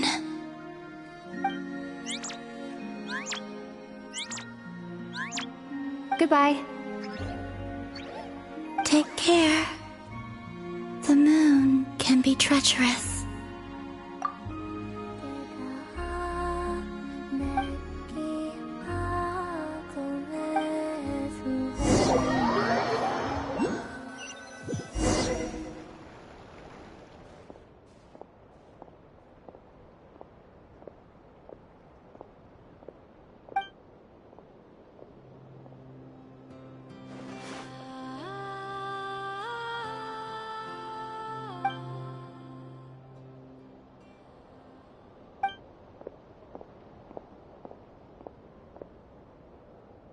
Wait, is that...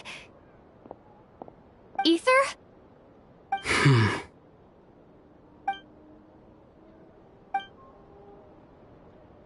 Ether!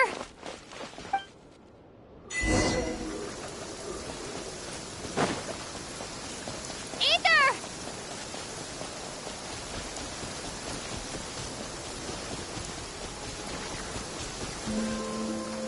Ether... Lumine, it's you.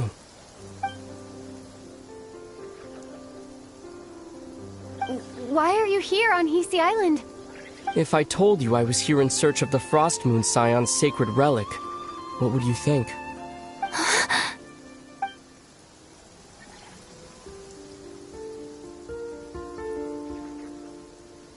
Are you also here to uncover the truth about our past? That's right. What happened to us in the past? How we came to Teyvat? Why our spaceship crashed here? There are things I want to know too.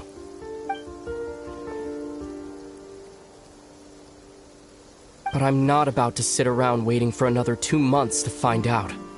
Wait! Wait? But I still have unfinished business.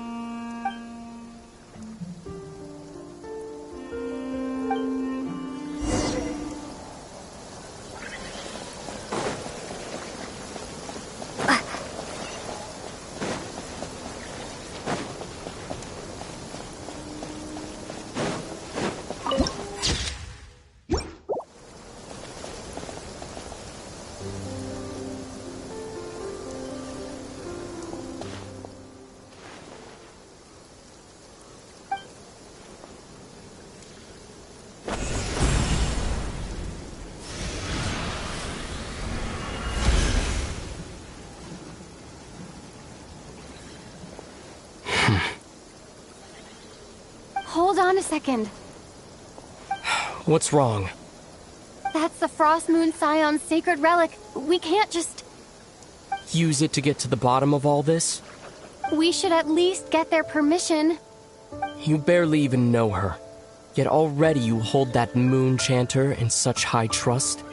What do you mean? She told you that the seal can only be broken on Moon Prayer Night, when the flow of Kuvaki is at its peak, yes? You heard all that? Watch this. Huh? But... Get it now? She's been stalling for time. As long as the statue's base is imbued with sufficient power, the secret chamber can be opened at any time.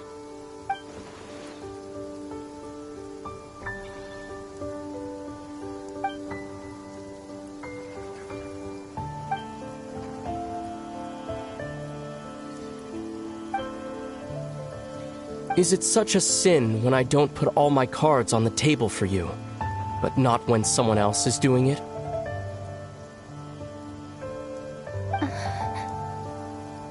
It's not like that. Is it? Ether, you've got it all wrong.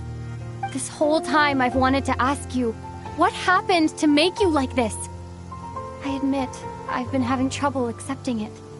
But after all this time apart, I've finally come to terms with who you are. Willful side and all. I trust you. I still do. Through all the worlds we've traveled, you've always been there by my side. If there are things you can't explain yet, I can wait while the journey goes on. I'll wait as long as it takes, until the day you're ready to talk. Lumine.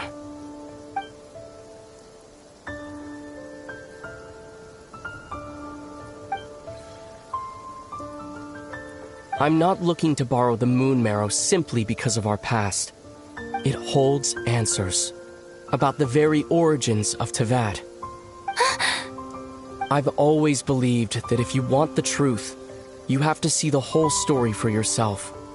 I'm not asking you to trust me, Lumine. Just don't try and stop me. If this choice weighs on your heart, then let me go in alone. Forget this meeting ever took place. A bit late for that now. But maybe this is the chance I've been waiting for all along. Even if it fades with the morning light.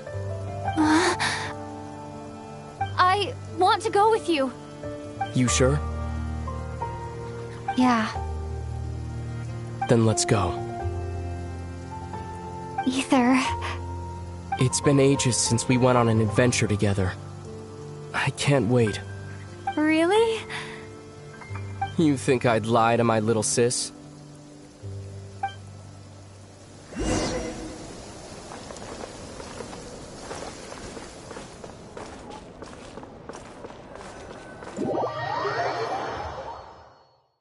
From what I understand, the path ahead is likely to be full of trials and challenges. A deterrence against intruders, and a test for those who truly seek entrance. Nah, I doubt the two of us will have any problems. I agree. Still, if we get separated, things could get tricky.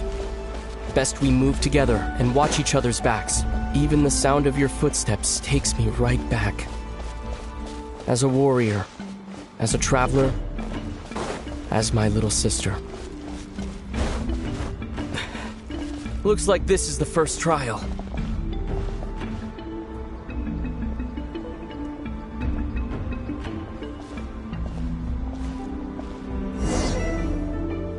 Lumine, do you understand how Kuvaki works? How it exacts force through push and pull? Okay, I'll leave it to you then.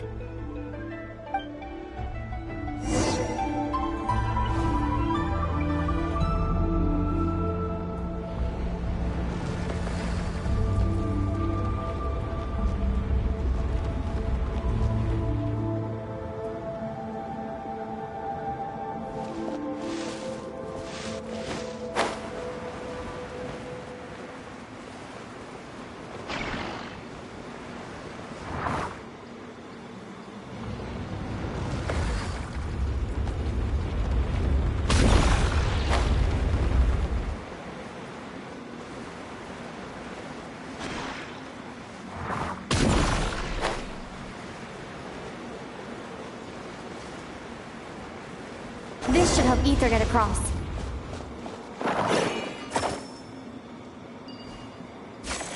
Ether!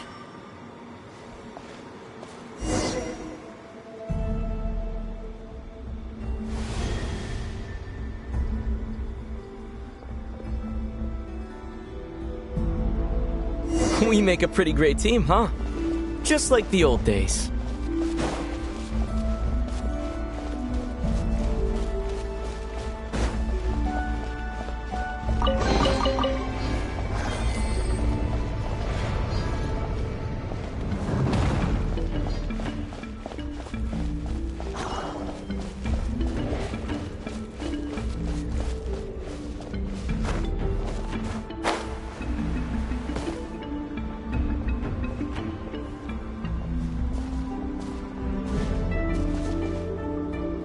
A wide open space. Must be in for a fight.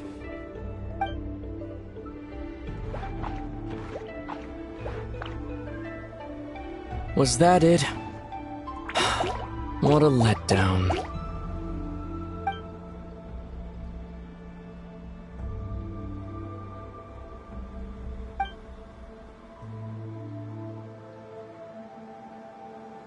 Lumine. What is it?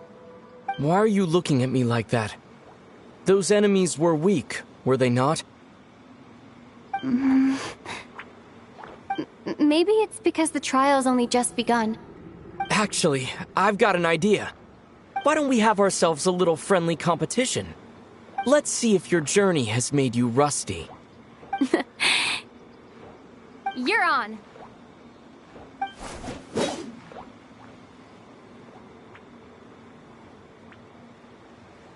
I won't lose to you, Ether.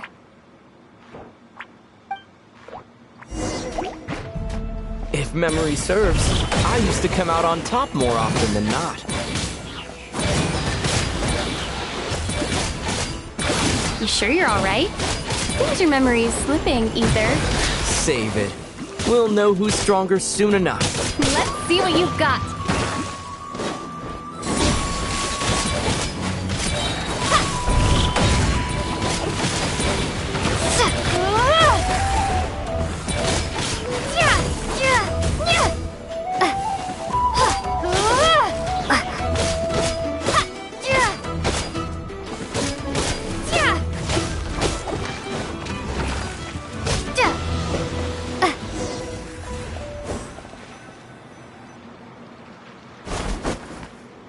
Fine, you win. Didn't feel like you really wanted it anyway. Going all out in a place like this? Sounds like overkill to me.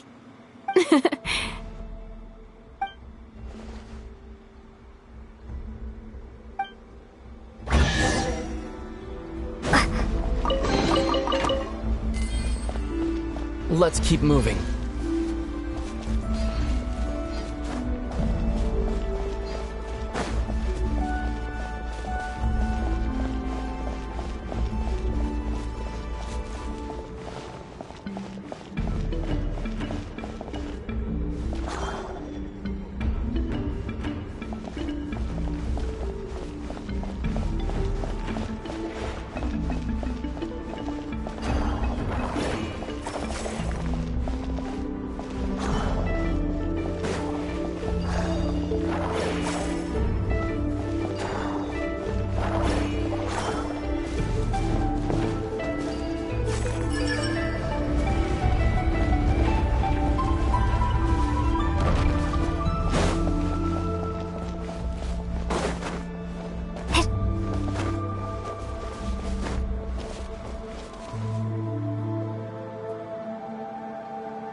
What is this place?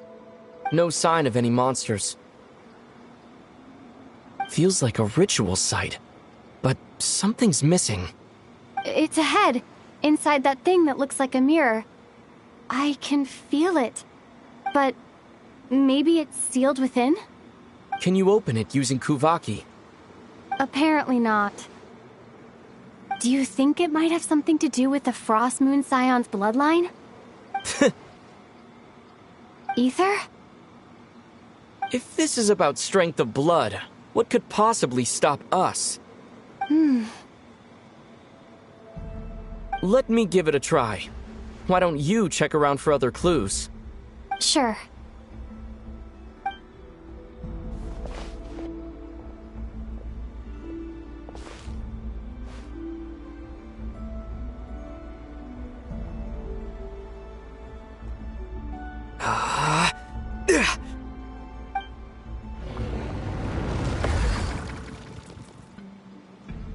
Found it.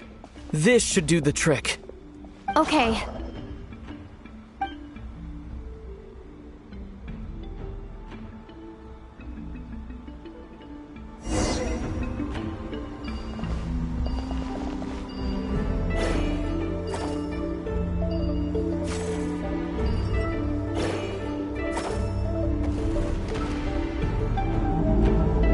Yep, that got a reaction. That's one down.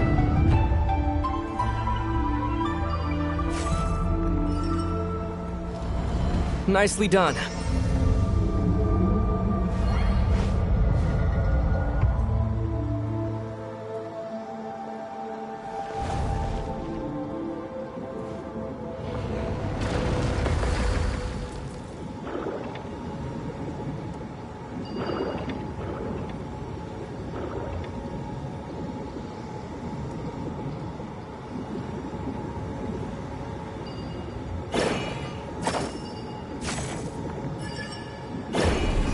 You've got this. One more to go. Good work, Lumine.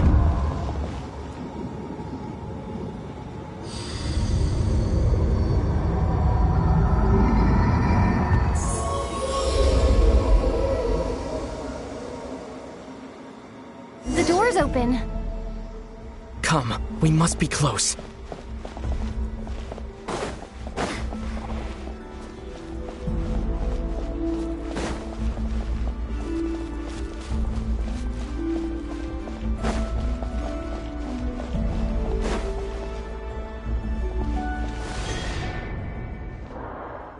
Stay on your toes now. Have you considered that I might be the more experienced between us? Is that so?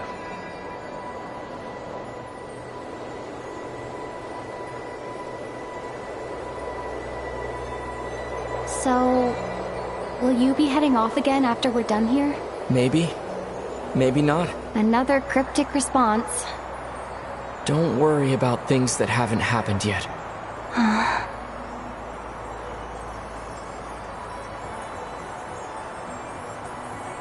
At the end of all this, what do you think we'll find? Whatever it is, we can handle it. What about the end of our journey? That's not something we need to worry about right now.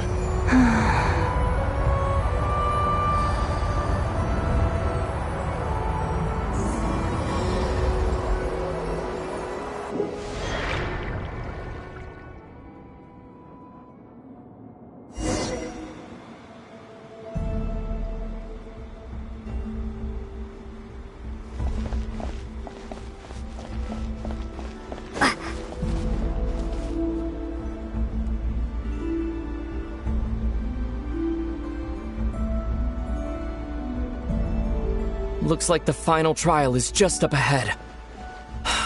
Ready for battle? When have I ever not been? What's wrong? Going on an adventure with you side by side, it's been so exciting. But at the same time, it just feels surreal, I guess. Maybe because it's been so long. You know, this is only the second time we fought together since the day we both woke up in Teyvat. Maybe that's it. Lumine, let the light of our blades come together once more, just like they did in the past. Ether. This is a night of miracles, an adventure that belongs to us. Let's not weigh it down with worries and regrets. This is our adventure.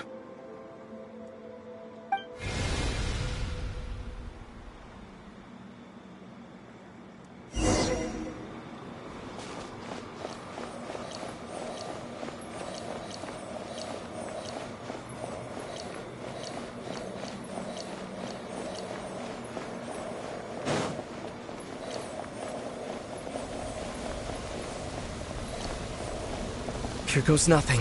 Prepare for battle. Stay focused! Dodge its attacks! Don't forget to heal yourself! Now's our chance!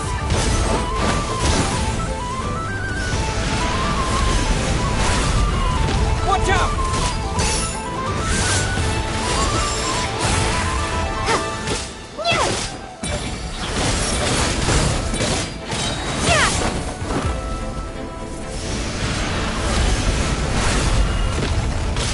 Stay focused! Dodge its attack! Time for the finishing blow!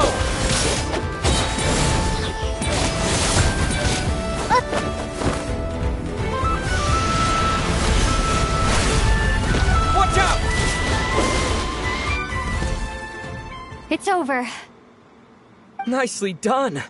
Flawless execution. Couldn't have pulled it off without your backup. Not too shabby at all. As for what you were saying, yes, I should have come to see you earlier. Or at the very least. Spent more time with me, going on adventures like this? Something like that. Instead of just running off and expecting you to follow my trail. Wait a sec. That's not an official apology, is it? That goes without saying. Come on. Time to claim the treasure we came for.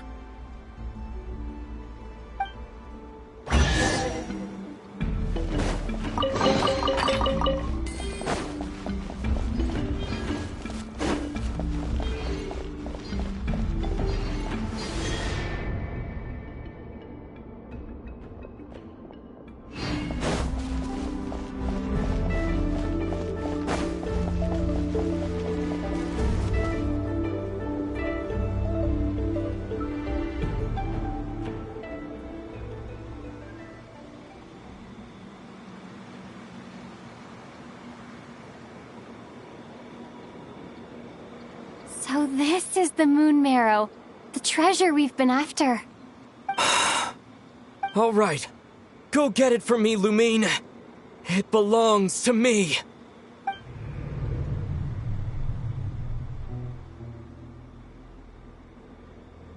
What's wrong, Lumine? After everything we've just been through, you still don't trust me? Don't you want to know the truth too? Just like I do? Rest assured, I'll share the truth with you afterwards. Now go, bring it to me.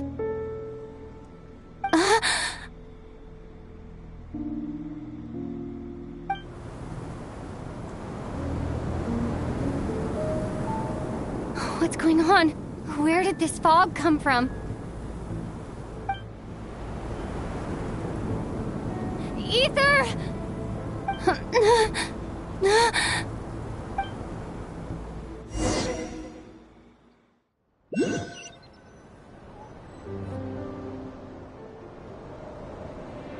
Ether!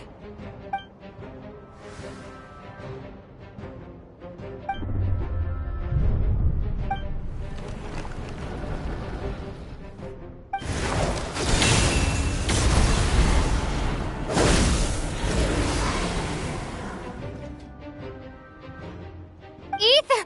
Huh? Huh? What are you doing here? Yes, we ran into each other at the flagship this afternoon. I'm honored you still remember. Are you looking for something here?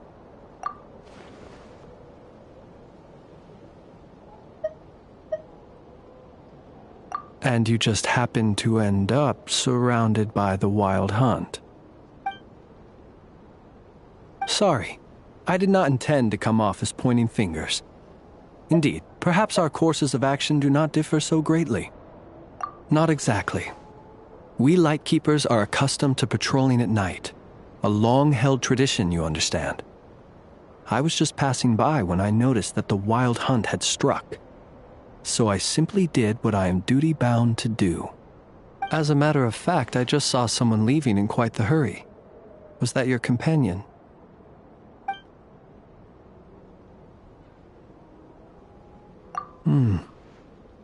Perhaps I should take my leave now. After all, my patrol isn't over yet. Nodcry is a dangerous place to be at night. I'd advise that you head back soon as well.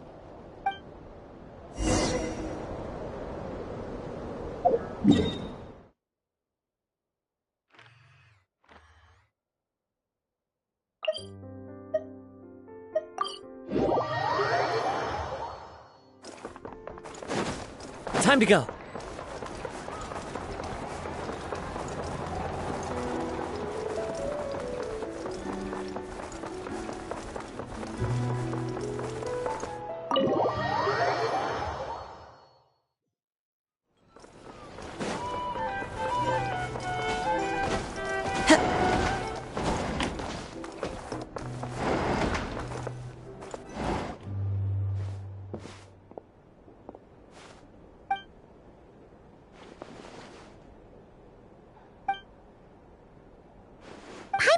And saw you were gone, so she made you a cup of berry juice to help you sleep.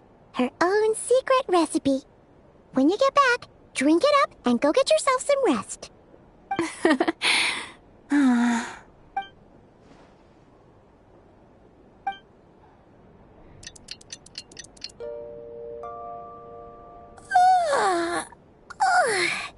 Good morning? If now still counts as morning. When did you get back last night? Did you sleep well? Good to hear. So, where'd you wander off to on your midnight stroll? Anything interesting to see in Nodcry at night? Oh, really? Come on, don't leave Paimon hanging. All right. Guess we'll have to feed your stomach before we feed Paimon's curiosity. Let's go grab something to eat while we talk.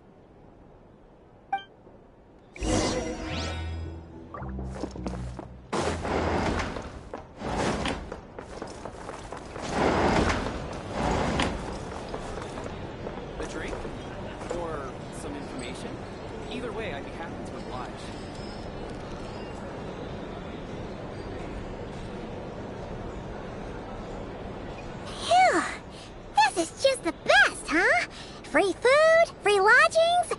This bark is bred for life material, that's for sure. Hey, did you hear what happened? Hear about what? You know, all that commotion over at the Frost Moon Scions. Crazy, huh? Huh? What happened? See what I mean? Completely oblivious to what's going on around you. The sacred relic of theirs. It's been stolen. Hey, slow down. Paimon knows you're hungry, but you don't have to worry about her stealing your food. At least, not today. What? Was it those Fatui? No idea, but the news has already spread right through Nasha Town. What did their high priestess... what do they call her again? The moon... something... Anyway, what did she say about it? What could she say? She's the one who discovered it was missing.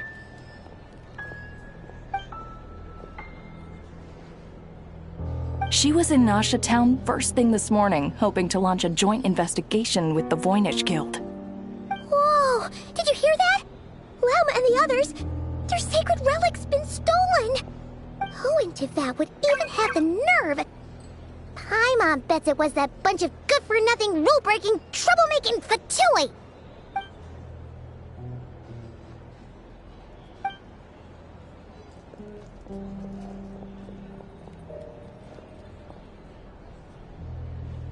Huh? What's wrong? You feeling okay? A joint investigation? Good luck getting any takers. Unless there's some reward or a business opportunity to sweeten the deal. Same thoughts here. So just a few minutes back, she switched gears and headed over to the one place that might actually be able to solve this. The Curatorium of Secrets. You scared, Paimon! What is it? Huh? Okay, just... Hey! Paimon's not a baby, you know! Quit pulling her arm!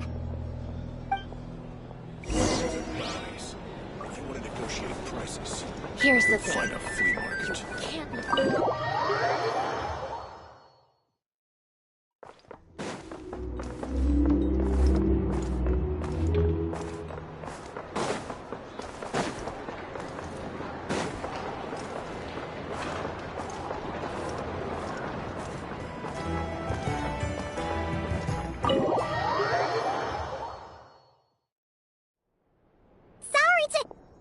Huh?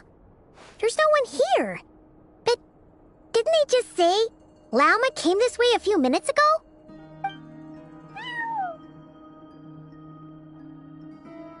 No one except for a cat watching over the front desk.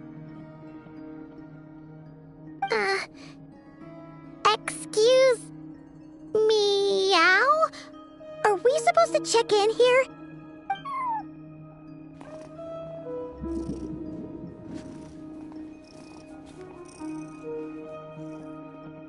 No idea what that means.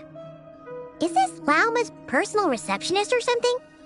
Pretty sure she'd be the only person who could actually understand it.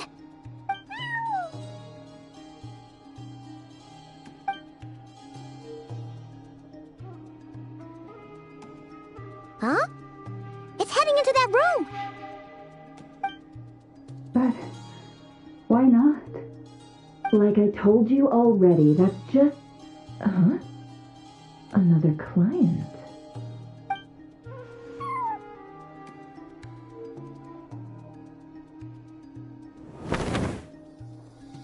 Ah!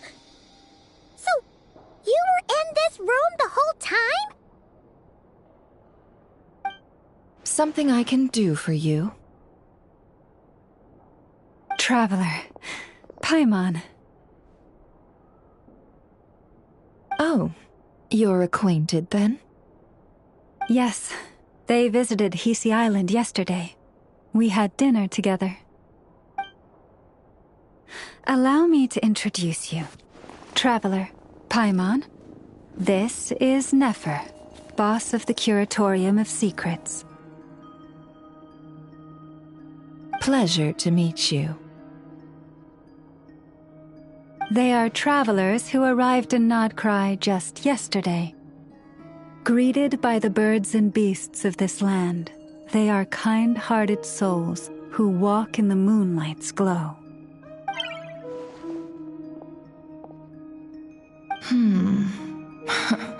Interesting. Thank you, Lauma, but you need not have introduced them. They are great heroes, renowned throughout the nations beyond our borders. Oh, really? Do not forget, I deal in information.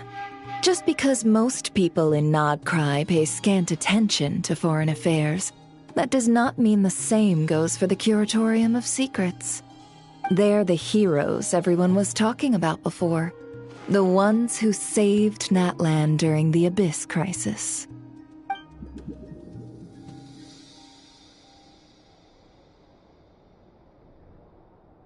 I see. We Frostmoon Scions seldom leave our domain, so I had not heard of your heroic deeds. Please, forgive my ignorance. It's no big deal. We were hoping to keep a low profile anyway. If we had to list all of our titles and good deeds, we'd be talking till sundown, and then some. Huh? What's wrong? Still not feeling great? So, what brings you both to the Curatorium today?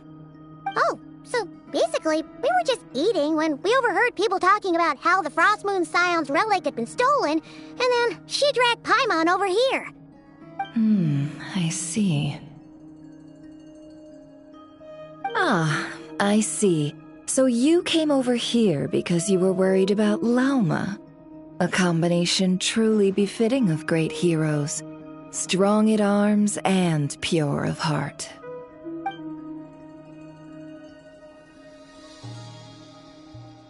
In that case, Lauma, I've got a suggestion.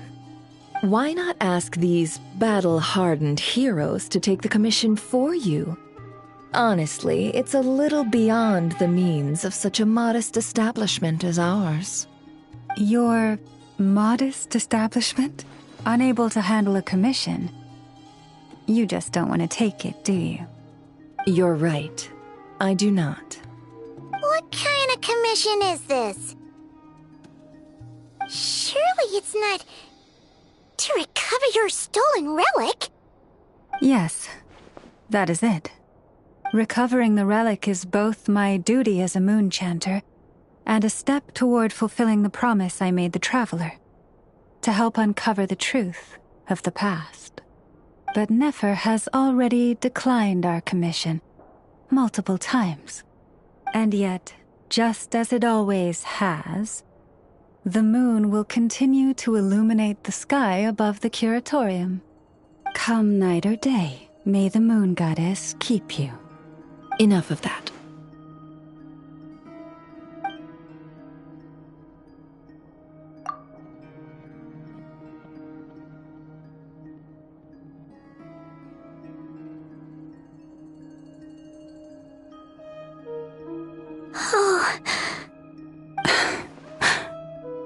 So, according to her, she never came into contact with the relic. So she suspects her brother may have taken it. I understand. The Frost Moon Scion's secret chamber has remained hidden from the world for generations. But the reason outsiders are forbidden entry is not only to prevent theft. Within the chamber lie ancient trials, challenges designed to test the worthiness of those who enter. To intrude without rightful cause is a most perilous act indeed. So please, don't be too hard on yourself. The fact that you made it through those trials proves your right to stand before the relic. To put it simply, the moon marrow itself has deemed you worthy. No. Your honesty tells me everything. You never sought to take the moon marrow for yourself. As for what happened at the end, I suspect the chamber's protection mechanism may have been activated. Among those who entered the final chamber, there was either someone with impure intent, or else an abyssal presence. The abyss? Perhaps that's why, then. Either way, the moon marrow was taken. And I believe you. So the problem remains the same. I need to recover our relic. See? Didn't I tell you it would all work out in the end? But before everyone starts celebrating, forgive me for asking just one more thing. Are you absolutely sure your brother took the relic? What do you mean? Weren't they the only ones inside at the time? Who knows? Think about it. After your brother broke the seal with abyssal power, what was to stop someone else from following you in there? In theory, nothing. And as it just so happens, I received a tip-off from one of my sources earlier this morning. Word is, today of all days, the Fatui suddenly called off their search for the relic. What? Huh? Why? Well, either they woke up this morning and suddenly decided they'd lost all interest, or... Exactly.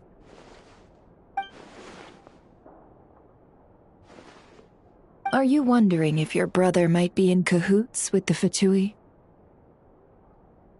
Which is why I asked, are you absolutely sure your brother took the relic? Or to put it another way, do you really know your brother?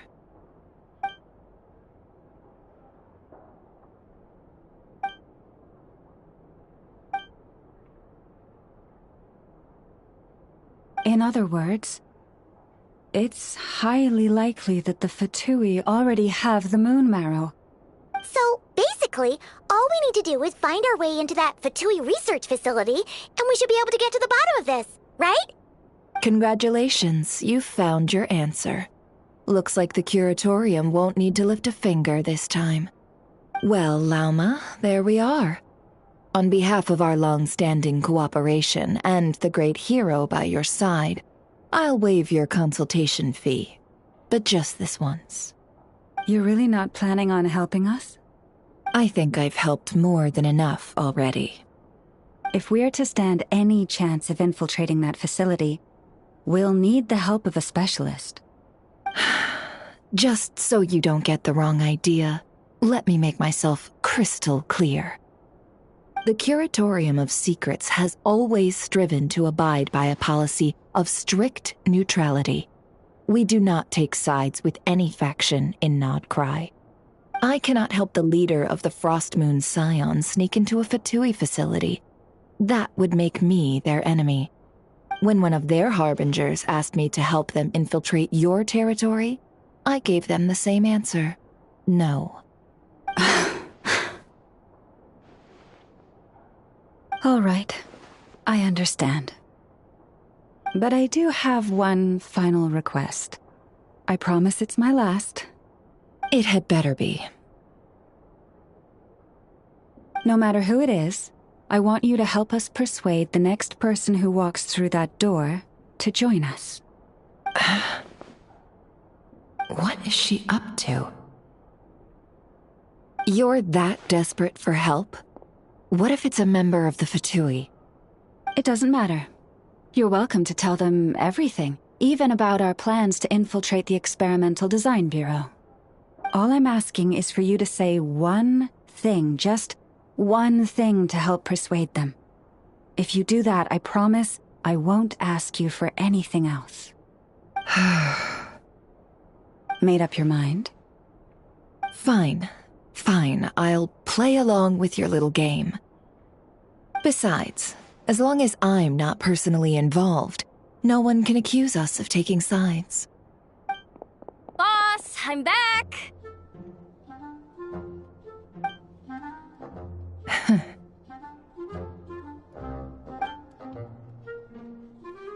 You won't believe the luck I've been having today. Remember you sent me to find that runaway cat, yeah? And you said I'd only be back after dark? Well, guess what? Right after I left the house, this big ibis flew over and the missing cat was right in its claws. And once it got close, it loosened its grip and... Boss, you're meeting clients. I'm so sorry. I'll get out of your way.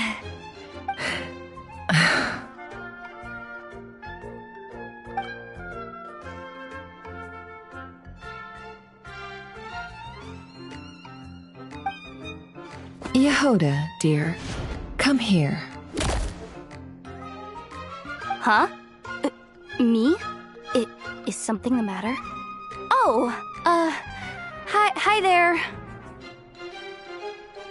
My dear Yehoda, I have a request. Yikes! Why does the boss sound so scary? Did I do something wrong? Would you be so kind as to accompany these 3 delightful clients of ours and help them infiltrate the Fatui's Kuvaki Experimental Design Bureau? What is going on here?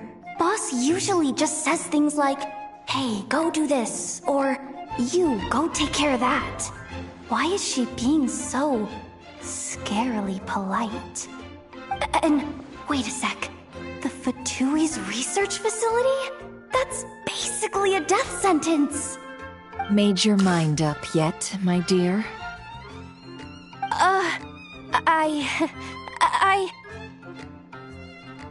What is up with Boss today? Am I supposed to say yes to this? Or maybe it's because the mission's too risky, so she's actually looking out for me? Why is everyone looking at me like that? Is this some kind of test? I can't let the boss down. Can I? Have you made up your mind?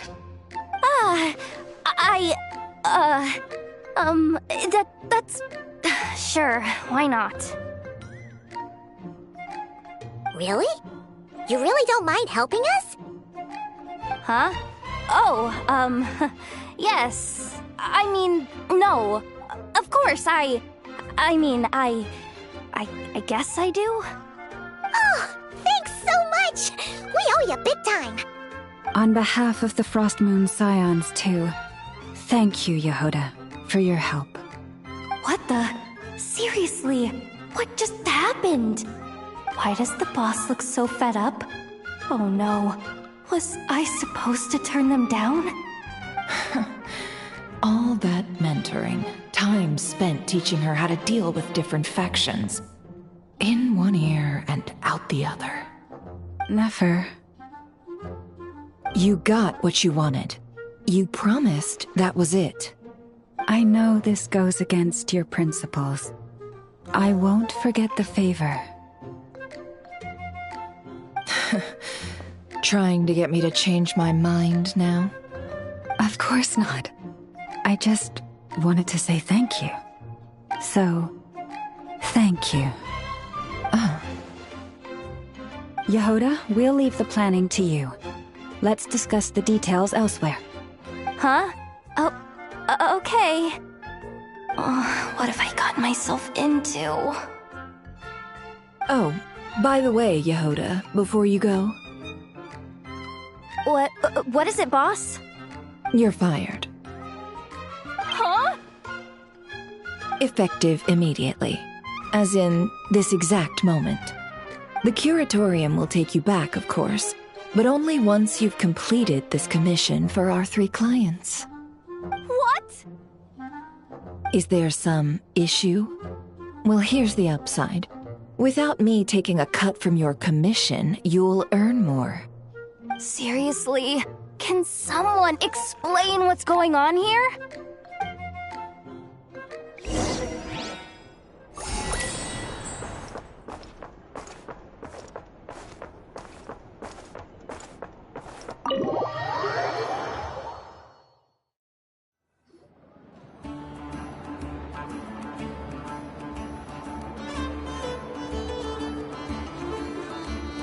Are we sure Yehoda's alright?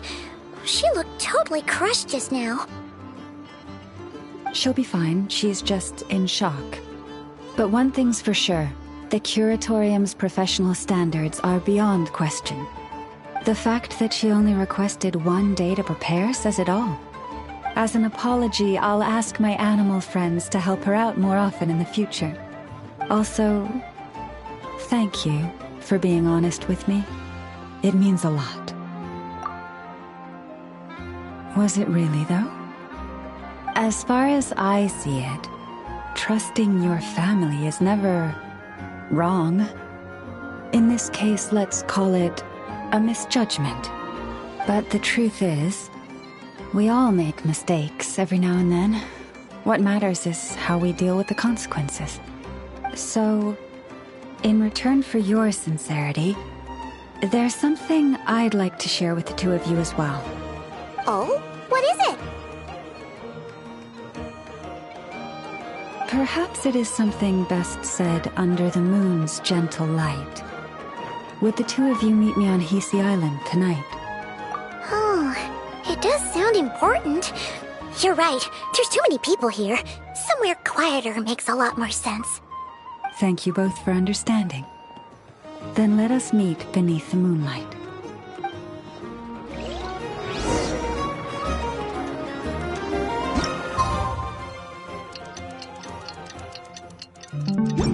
It's about time, and the moon's already up. Let's head over to the place we agreed to meet Lauma.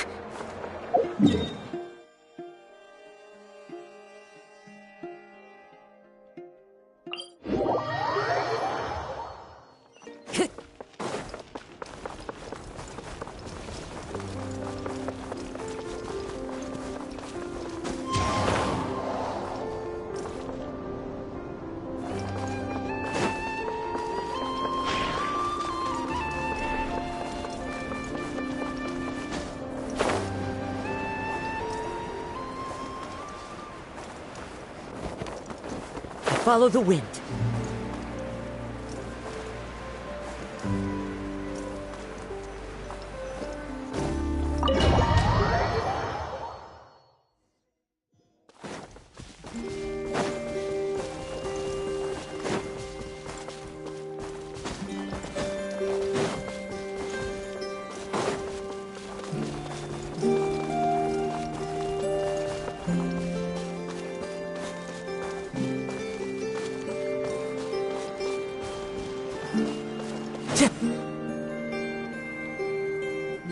Lalma, we're here! Huh? Lalma, are you praying? I am indeed. For the moment I was born, my people exclaimed, "Behold, eyes like the moonlit tide, antlers like the crescent moon, and blood that glimmers silver as the moon's reflection." From as far back as I can remember, I was revered as the Frost Moon's emissary and the Moontide Maiden. The first words I ever learned were prayers to the Frost Moon. The first gestures, those of our sacred rites. Wow, that must have been tough. Back then, I didn't know any better. It all just seemed so natural. The Frost Moon Scion's bloodline has long since begun to run thin. Nowadays, even those of us with antlers are few and far between, let alone those attuned to the power of Kuvaki. But I...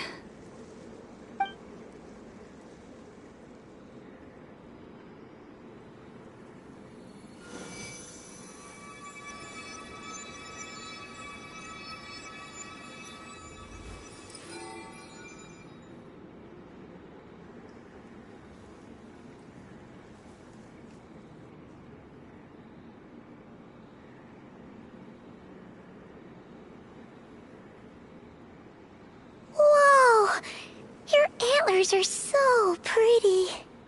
They say it's an extraordinarily rare condition. Once in a century, if that. I am unusually sensitive to the moonlight, as well as to the Kuvaki's ebb and flow. As a child, I could barely sleep because of it. Oh no! It was that serious? To others, fluctuations in Kuvaki are something you easily get used to. Like a gentle tide lapping away at the shore. But to me, that same tide is a towering tsunami, a surging swell crashing against me. Of course, as the years went by, I learned how to suppress my senses and my power, enough to keep it all from overwhelming me. But because of that, I also had to walk the path of concealment. Concealment? From the moment I was first taught to pray, my kin would point up to the night sky telling me, "That, Lauma, is the Frost Moon, the last of the moons, the sole surviving truth." But I would ask them in response, why? Why can't I feel anything from it at all? Later, I came to understand that they simply could not tell where the real tide was coming from. They couldn't sense it. The true moon beyond the sky's veil.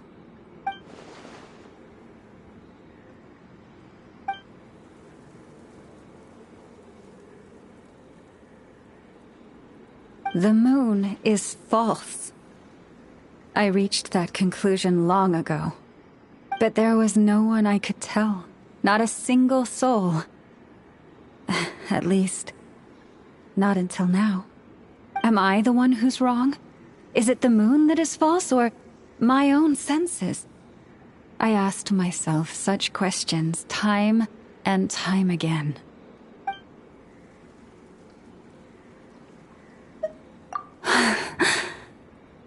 Thank you. When you called yourself a descender, I had a feeling you might be able to confirm what I had always suspected. And now that you have, it's exactly as I imagined. I feel relieved. Oh, Paimon kinda gets why you couldn't tell anyone now. It's not easy to change people's minds on something they've believed for hundreds of years. That's what I meant by concealment. I knew too much. So I had no choice but to keep my people in the dark. Every prayer I offer feels like a lie to keep myself going.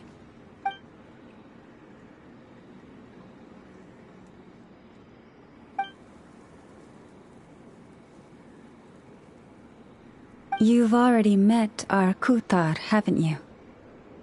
Huh? When was that? And, more importantly, when were you planning on telling Paimon? Ah, no wonder. What did you think of her?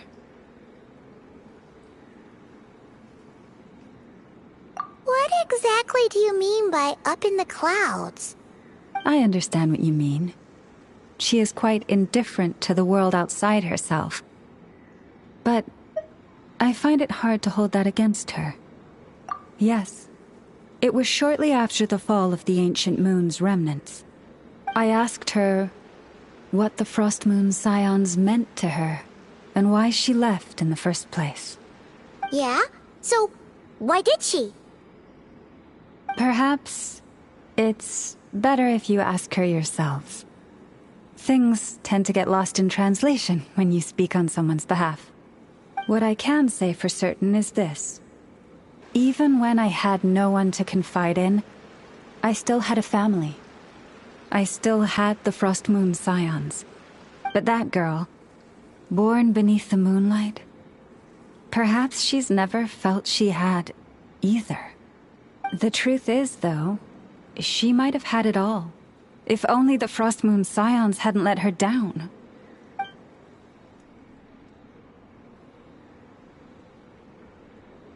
The Frost Moon Scions now walk a path of error.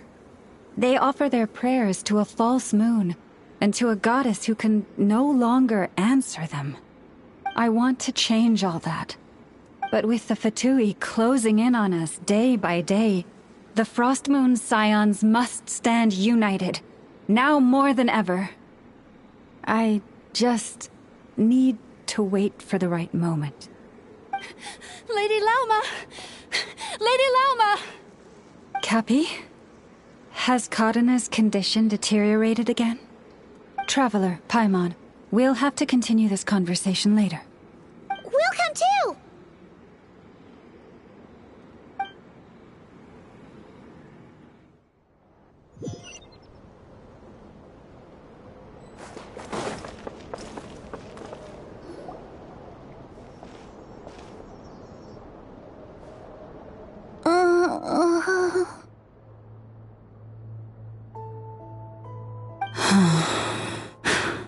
Why? Did I do something wrong? I've been praying to the moon goddess every day. Why isn't she getting any better?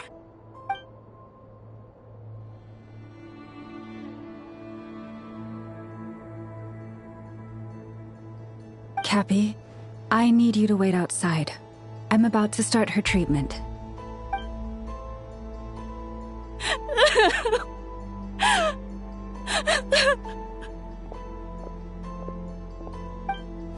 Is there anything we can do to help? Just don't be alarmed by what you're about to see. And please, don't let her mother see it.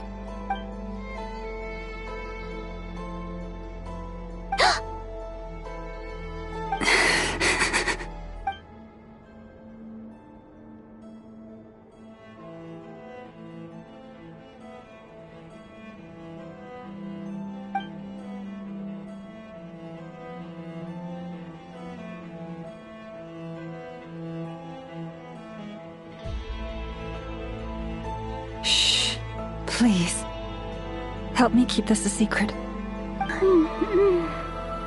She looks much better now. But, Lauma, was that? A medicine prescribed by a local doctor. For ordinary people, my blood has the power to counteract any adverse reactions to Kuvaki.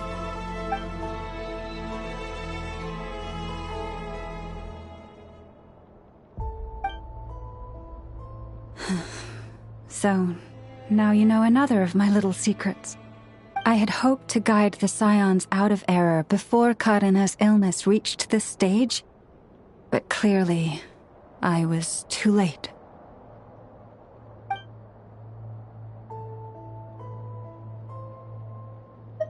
My life is as hidden from sight as the far side of the moon. Yet people only look to the bright side for guidance. If the day ever came when the two sides were reversed, Could they truly accept it?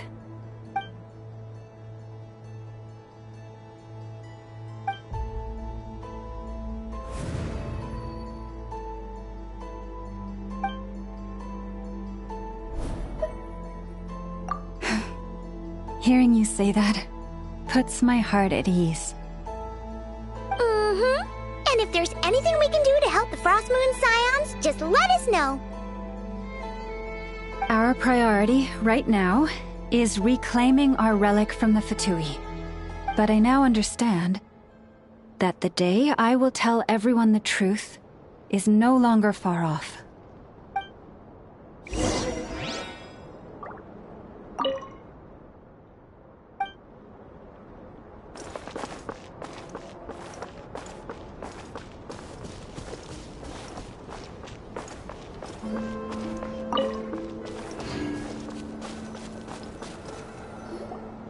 Wow!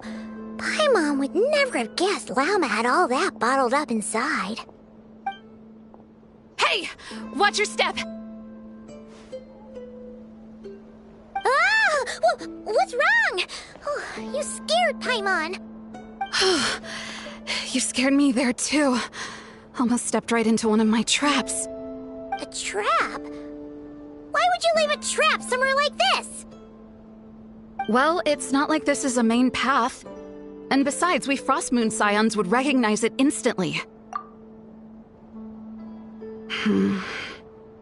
Alright. You don't seem like you're with the Fatui, so I guess there's no harm telling you. Lauma asked me to set up these traps to keep the Fatui at bay. Oh! Come to think of it, their 3-day ultimatum is almost up now. Yes. Hopefully they'll back off when they realize we won't go down without a fight. Oh, you've done a lot for the Frost Moon Scions too, just like Lauma.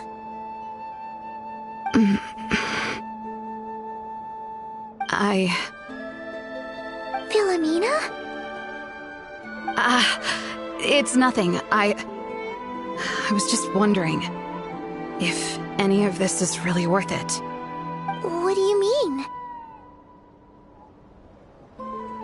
Our people. So many are stubborn, stuck in their ways, clinging to a truth they refuse to even question. Do they really deserve everything Lauma's doing for them? Afraid. Huh. I suppose. Maybe you're right. No. I shouldn't be saying this. Just forget it, okay? Bye. Huh? Why did I say all that? Or really, why am I still doing any of this? Either way, this will be my final night with the Frost Moon Scions. Wow, she sure took off fast. So, are we heading back to the flagship for a break or what?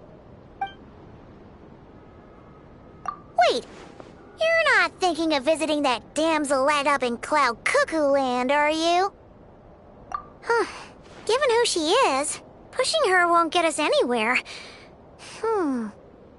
Hey, why don't we... Let's bring her something tasty. If she doesn't want to talk, we'll have to win her over with food. Hey, no harm in trying. At the very least, it shows we're trying to be friendly. Let's see. How about an F's 9.12 out of 10 berries and fried meat, the Frost Moon Scion's boon of the day, and one of your signature dishes. Your choice. Should be a good mix of meat and veggies. There's bound to be something she likes.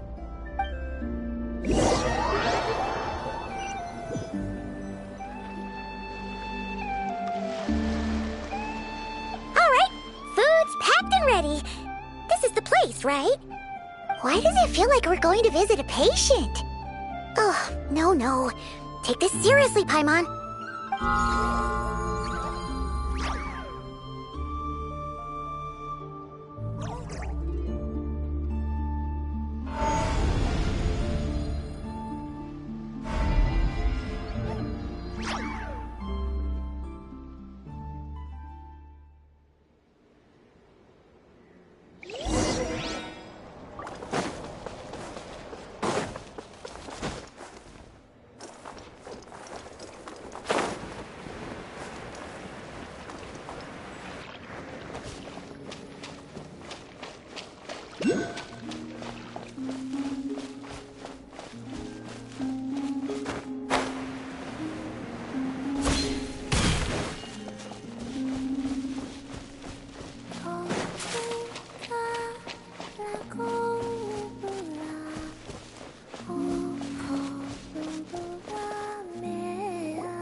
Remind me, who are you again?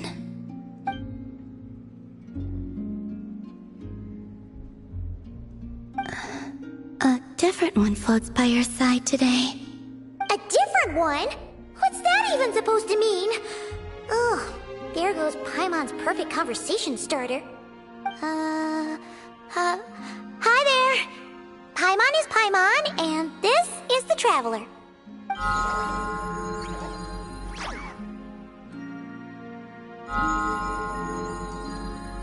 Oh, there you are. Between the two, I suppose you're cuter. Wait, what do you mean Paimon's less cute than that floaty thing? Columbina. What is it? What's your favorite kind of food?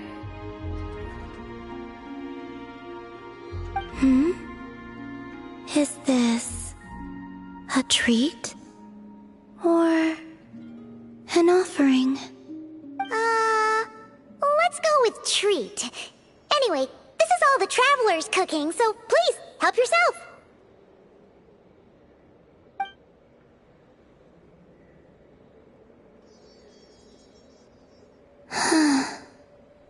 Oh, that wasn't exactly a yes, but she didn't turn it down either. What could she be thinking?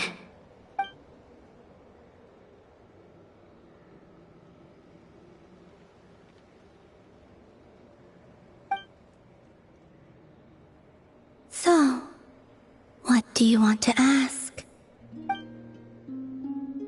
Hey, she's actually playing along! Quick, now's our shot. You know the moon in the sky isn't real, don't you?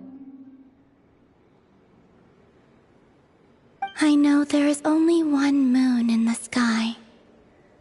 It is simply that some can see it, and some cannot. What does it mean to you?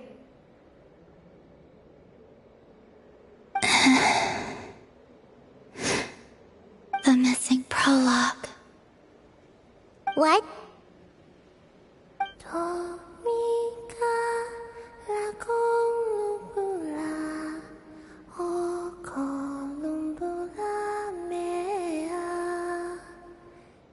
Huh? What does that mean? Isn't she going to explain herself? Can you tell me more about that melody? You were humming it last time too. It must be important to you.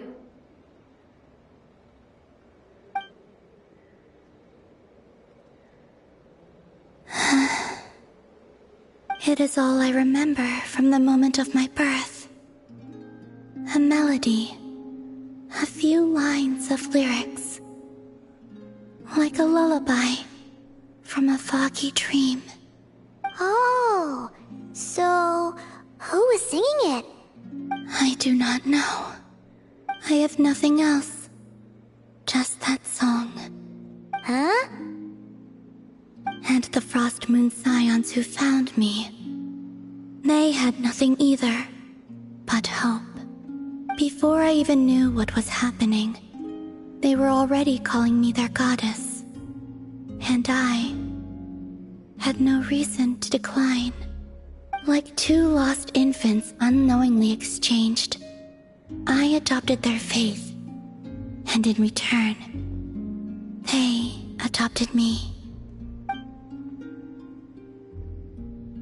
But my adoption drops you into the story halfway through. What came before was scribbled onto the wrong pages, never even bound into the book. That sense of something missing only served to nurture their greed and doubt. And thus, I came to realize that this place was never truly my home. Greed and doubt? O Moon Goddess, forge weapons for us, drive out our enemies, and expand our lands. O Moon Goddess, heal our wounds, ease our suffering, grant us strength. They asked for everything, and I obliged. until the day came when no answer could be given. If mortals can turn to the gods when they are powerless, then who do the gods turn to when they have nothing left to give? You've got Paimon there. In those days, the Frost Moon Scions cared more for faith than for truth.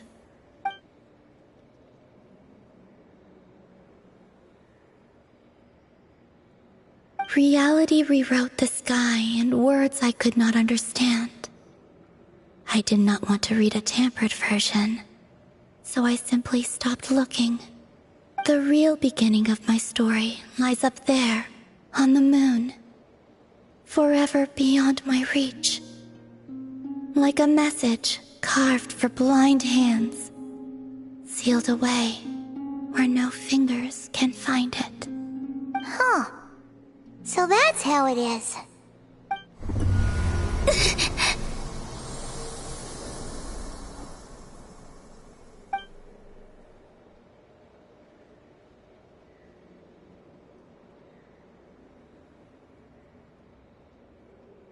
What's wrong?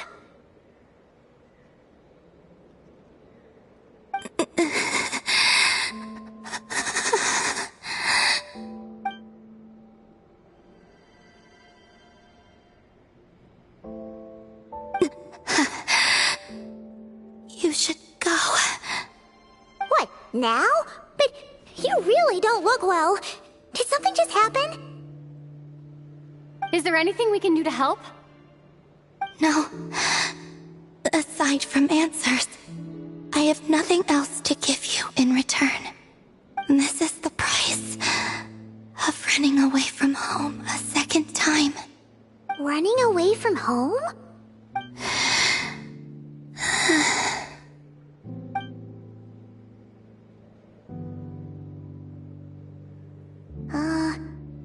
Is she heading towards the food? Did all of Paimon's questions make her hungry? Do you still have many questions? I know I should offer more in return for your kindness, but I'm feeling a little worn out. Oh, we're so sorry about that. The Tsaritsa was right. Freedom always comes with a price. She said I could treat the Fatui as a second family, a second home. But in the end, they were no different. All they wanted in truth was my power as the moon goddess. I'd rather not dwell on such unhappy memories.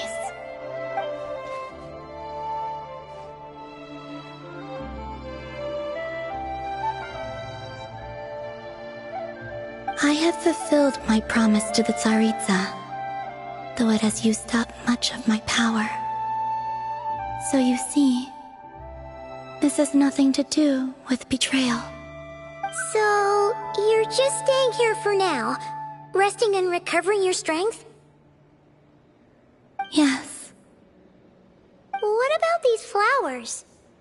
They have grown in Nodcry for many generations. They're highly sensitive to the ebb and flow of Kuvaki.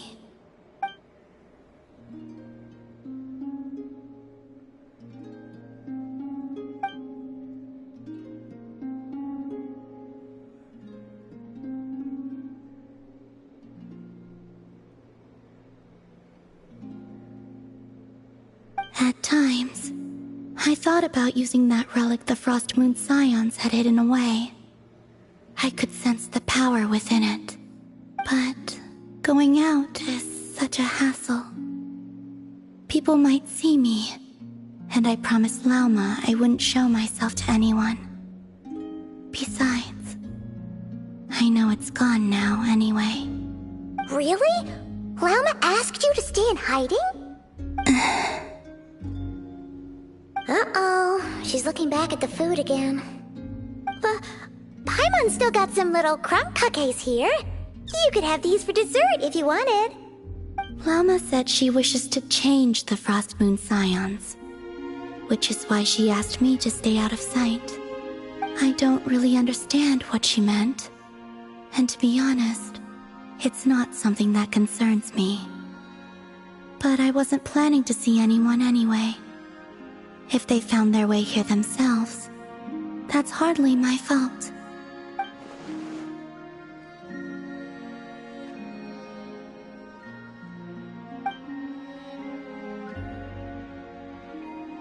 Lauma, the Maiden of the Grove. She is quite unlike any Frost Moon Scion I have ever met before. After hearing my story, she actually apologized for how the Frost Moon Scions treated me back then. She told us she feels like she's been living on the far side of the moon. Is that so? I actually got the opposite impression. She's been keeping her true power hidden away, afraid that people might be dazzled by its brilliance, and that they'd no longer be willing to look her way.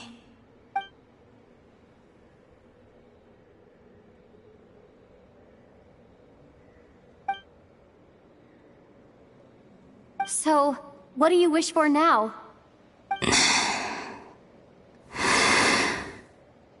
I wish to return to the moon, to the home where my story is written. Right now, that is all I wish for.